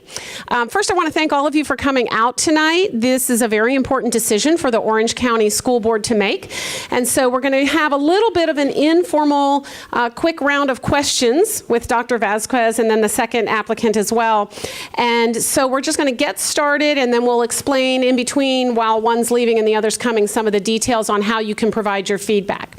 So we are going to start, Dr. Vasquez, with the question of, why do you want to be the superintendent of Orange County Public Schools? Well, I have been working my entire career preparing to take the helm of a school district like Orange County. My vast experiences in various roles have prepared me to take on the superintendency. What makes Orange County special is that it's home. My husband and I have lived in Central Florida for over 30 years. Our children went to OCPS schools, and our two grandchildren, Wyatt and Theo, are future OCPS students. So it's personal when I can lead a district that is going to directly impact not only our most vulnerable students, but my own grandchildren. Okay, so how will things in Orange County Public Schools be the same under your leadership, and how will they be different? Well, our superintendent is an incredible leader. Over the last 10 years, our district has been nationally recognized. We are a leader in innovation, and let's not forget she successfully got us through a pandemic. So I believe what will stay the same is our culture of innovation. She has taught me that we always need to look at how we can do things differently, how we can be better. And at the end, that's what our children deserve. That's what our community deserves. And what comes with innovation is that you're constantly changing. You're not stagnant. So I believe that our ability to innovate will keep us at the cusp of being the very best district in Orange County. And you will also see an opportunity for all stakeholders to be more engaged with me as the superintendent, my cabinet, and our leadership team. The pandemic really has stifled that community engagement for obvious reasons. But we have the ability now to not only have face-to-face gatherings, but we can take advantage of technology to make sure that we have greater outreach and truly are hearing from all of our stakeholders. Okay, so now we want to get to know you a little bit better. What's a fun fact about you that people would be surprised to learn? So, this cannot be held against me. So people may not know that I love to dance. I am one of the disco queens back in the day. I used to love to dance. In fact, every Saturday we would go out dancing. And I find that that is a way to de-stress and to have fun at the same time. Do you still do any dancing? I do, but I do it at home when we have gatherings with friends. I'm not out clubbing. I'm not going to out. Thank you for the clarification. Think back when you were a small child.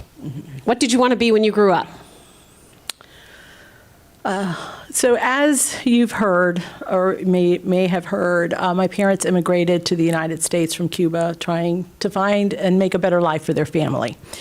And they instilled in my sister and I that education was the most valuable currency we owned and we couldn't squander it. So school was definitely first and foremost in our family.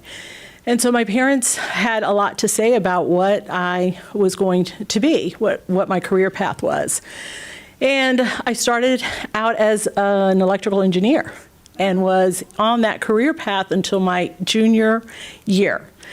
And the summer of my junior year, I was sitting at St. Joseph's Church Sunday, not paying attention to the homily, and I saw myself teaching at the elementary school where I went to school. And the feeling was so intense that Monday, I went and spoke to my counselor and said, if I were to change career paths, how long would it take me? And she said, well, it'll take you an extra semester because a lot of the courses that I had taken would count towards electives, and so really the core courses. So I managed to keep it a secret from my family until my last semester of my senior internship, where I remember walking into the house and my mom was on the phone and I could hear her say, no, you've got the wrong number. There's no one here that is doing any kind of internship. And I, like my eyes, oh my gosh. So she handed the phone to me. Here, they don't understand me, tell them. So I picked up, got on the phone and I listened and I said, okay, great, thank you. I look forward to the opportunity. And when I hung up, I had to sit down and tell my mom that I was not going to be a chemical engineer, that I was going to be a teacher. And she cried. And then she said, you're the one that has to tell your dad, who was not happy. He thought that I was not going to be successful, that I was throwing my life away. But as they saw how excited I was, the joy I had as a teacher, and then through my various leadership opportunities, they knew it was the right path. Wow. Tell us 3 words to describe you. Collaborative, innovator, and relationship driven. Okay. Who was the best teacher you ever had and why? The best teacher I ever had was Mary Bertha, who was my 2nd grade teacher. And I remember during that time, my parents were going through a terrible time. They eventually divorced. And she was my sounding board. She was someone that every morning asked how I was doing. She would check in on me on the weekends. And she was someone that I knew I could talk to about all of my fears. And she eventually told me that, even if your parents divorce, that doesn't mean that they don't love you. It doesn't mean that you've done anything wrong. And I still communicate with her, not as often. She's up in New Jersey. She's retired. Wow. Tell us about your first week as superintendent. It will be a busy, busy week. I plan to be out in schools, visiting classrooms, talking with our teachers, our principals, our staff. I hope to be able to have at least one face-to-face town hall meeting, if not one that's virtual. I am very familiar with our staff, and so the getting to know you time is going to be much different. It'll be not your typical 100-day entry, but I will have meetings with staff, with cabinet, just to get things rolling. Now, you've had a long and very impressive education career. What has been your favorite job along the way, and why? So my favorite job was principal. And I was principal at Windy Ridge School. And outside of my decision not to be a chemical engineer and be a teacher, that really was the second most pivotal moment in my career. I walked into a situation that was quite anxious. Their beloved principal had resigned. There were the school was trying to go charter. There was a lot of media attention around it. And I remember how excited I was being the new principal, and when they go to introduce me, the staff is crying. They're wearing buttons that say, "I love the former principal." And I remember thinking, oh my gosh, what have I done? But what I learned being a principal at that school really has been the foundation of who I am. I learned that I needed to be very transparent in my communications, be very transparent in my expectations, and learn to trust, not listen to what others were saying, but really getting to know them. And it was the best experience I have had. In fact, during this time that I've been a finalist, I cannot tell you how many families and teachers. In fact, I had an email from Sarah Tweed, who is a science teacher there at Windy Ridge, just sharing the impact I had and how much she appreciated how I supported her and her teachers, and that it was life-changing for her. Well, I want to thank you so much on behalf of the Orange County Public School Board, who's sitting here and listening. And thank you for being here today. Thank you for your interest in Orange County Public Schools. And we look forward to the citizens here and others mingling and meeting with you later this evening. So Thank you. All right. For those of you who are guests here tonight, you'll be receiving a what is this called? QR code. And the QR code, if you scan it on your phone, it will be an opportunity for you to provide feedback on both of the superintendent finalists once you've met them both. What's going to happen after we talk with Dr. Licata here is we'll have just kind of a roaming meet and greet. We'll have Dr. Vasquez will be in the back. Dr. Licata, come on up here, don't be shy. We'll be up here, and you can come and meet both of the candidates, talk to them, get to know them a little bit. So now we're going to spend 10 minutes with Dr. Licata. How's it feel over there? All right. Here we go. Ready? Yes. Why do you want to be the superintendent in Orange County Public Schools? I think that question goes back to earlier when I said that I don't accept where I am. I always want to be someone who has a larger role in impacting children. It's important to understand that the motor runs, the motor keeps running. It doesn't stop running. But I got into this to continue to move forward, not to stay in one place, although I've been in Palm Beach for very long. We get a shot at this. No one gets out alive. I want to make sure I'm never in a place where I said I should have or I could have. I want to be that person that says I did, and I've been that. Orange County is so similar to Palm Beach County. I'm very similar, other than having an ocean.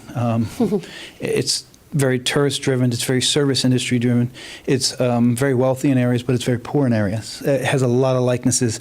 It's Florida. I mean, I remember coming to Disney World when I was 7 when it opened, so I understand that how it's changed as well. So this is a great place. It's an amazing district. There's some amazing schools, amazing teachers, amazing staff, so it's a good place. And how will Orange County Public Schools be the same under your leadership, and how will it be different? When you have 20 years with 2 superintendents and you're an A-rated district, it's there's not a lot you change. You find what has to be better. You find out what's good. You find out what the untouchables are. What are the things that, can I make this taller? Because you find out what's a non-negotiable for the district, what has been so good, what has worked so well. But then there are things in every district that isn't working well or could be better. And as I stated earlier, not every child feels like they go to an A school, even though it's an A district, and not every child is reaching their potential. So we have to look at those pieces and understand why and what support systems that child needs, because it could be varying. It could be mental health, it could be resources, could be anything of that sort. Even testing, we don't know. So I think that's where we would look to improve, but we'd definitely keep what's working really, really well here. And what is a fun fact about you that people would be surprised to learn? Ooh, all right. Given this is a public audience, wow. I'm looking at my wife. What's fun about me? I spent 2 years under the jurisdiction of the FBI, going through testing and an opportunity with background checks and all their testing and physical fitness and psychological testing. And I was one of very few that was selected, but stepped away because I became a principal instead. Wow. So think back when you were a small child, little Peter. What did you want to be when you grew up? Lawyer. Well, I wanted to be an NBA player, but I did. It was, best son of a basketball coach. It's what you think of. It's what you want to be. Growing up and seeing the likes of Julius Erving, I mean, posters everywhere. You think of those John Havliceks. But the realization when you're not that tall, 6 foot, and you're a good student, you realize it. So I wanted to be either a lawyer or an architect. But that didn't happen. My father and mother both got sick at the same time. I'm the youngest of 5. And in order to support the house, I left school as a junior and graduated early and went to work and supported the family from Belglade. I moved out to Belglade and ran a bowling center, which I would later become an owner of at the age of 18, and then became a contractor. And then, the rest of the story. After my father passed away from stomach cancer, went back to school, went to the University of Miami. They gave me a full ride, academically, not athletically, at that age, and just kept going. So I did want to be a basketball player, then a lawyer and an architect, and then I think I'm where I am supposed to be. What are 3 words to describe you?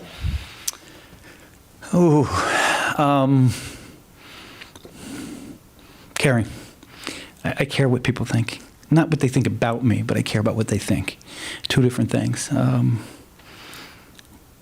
Innovative. I don't see no as an option sometimes. I just don't think that's something I'm settled with. And finally, dad. I'm a dad, a dad. That's I don't think there's a better thing going either, There's a bunch of words I could use, but that comes to me. I'm a dad. That's it. Tell us about the best teacher you ever had. Well, I think most everyone who is fortunate, even though I didn't grow up in a wealthy household, everyone would say that your parents are your best teachers because they're your first teachers. Best teacher I ever had, Howard Averill. 8th grade religious studies teacher and basketball coach. He later became principal up in Vero Beach, and I still maintain contact with him and play golf with him twice a year. He's just turned 71. He's facing some health issues, but that might be a stop on the way back. This might be a reminder I need to stop and see him. He's on the way back down to Palm Beach. When a teacher just makes a difference, just understood you, knew that I was a focal point, the community knew who I was, and just treated me like everyone else, and made sure, and stayed in touch with me, and still talks to me, and still talks about me to it. But he was definitely it, Howard Averill, without a doubt. Tell us about your first week as superintendent. Oh, first week. Starts with Monday, Tuesday, Wednesday, Thursday, Friday, what suit, what shoes, what shirt, and what tie. Absolutely. Laid out, folded, ready to go. And hopefully the dog doesn't steal the socks because he loves our socks. It begins with knowing the people here, knowing the communities. You can't know them all, but I can get that from the people in the crowd. I can get that from the people in the building. I have to listen to them and understand it. I can look at a map and see which, where, and how, but I don't know the essence of each community because each community is different. Winter Park, old school, beautiful campus is far different than Ocoee that just boomed out of the sky because of growth. So I have to figure that out. Knowing people. I'm a people person. I know faces. I know names. I'm sitting in the hotel and someone walked by and I was like, Vicki Pugh, Palm Beach Atlantic, and she looked at me and went, wow. So, it's just knowing people. People are our greatest assets. And knowing them and knowing what they feel, what they believe is probably more important than anything. In addition to your many jobs outside of education, you've had a number of jobs within education. What has been your favorite and why? That's no question, high school principal. High school principals. After the 3rd year of struggling and making sure we got that and getting enrollment back, I didn't go to work. I felt like one of the kids there. I did the morning announcements. It was just the best part of the day, going to wrestling matches and state band competitions. We were state band champs 4 years in a row. I think we won 2 football games the entire years I was there, but it was the school culture and spirit was so good. It was just, it wasn't going to work. I felt guilty about getting a check because it was so fun. And my older two daughters were there, and they hated Dad being the principal, but unless they needed a ride somewhere or needed to go to Dunkin' Donuts. But it was just high school principal, be able to change lives, and many of the kids still keep contact with me. I've actually hired many of them as teachers and such. But they're all wonderful when you're helping people, but high school principal, it's still the greatest job in the world, and it's one of the hardest jobs in the world right now. All right, we've got about a minute and a half left. Do you have any final thoughts? I think I put my heart on my sleeve earlier, but reality is again, we get one go at this. All too often, I look at the things that one of my older brothers died. He was a teacher. He died at 56. My father died at 59. Grandfather died at 62.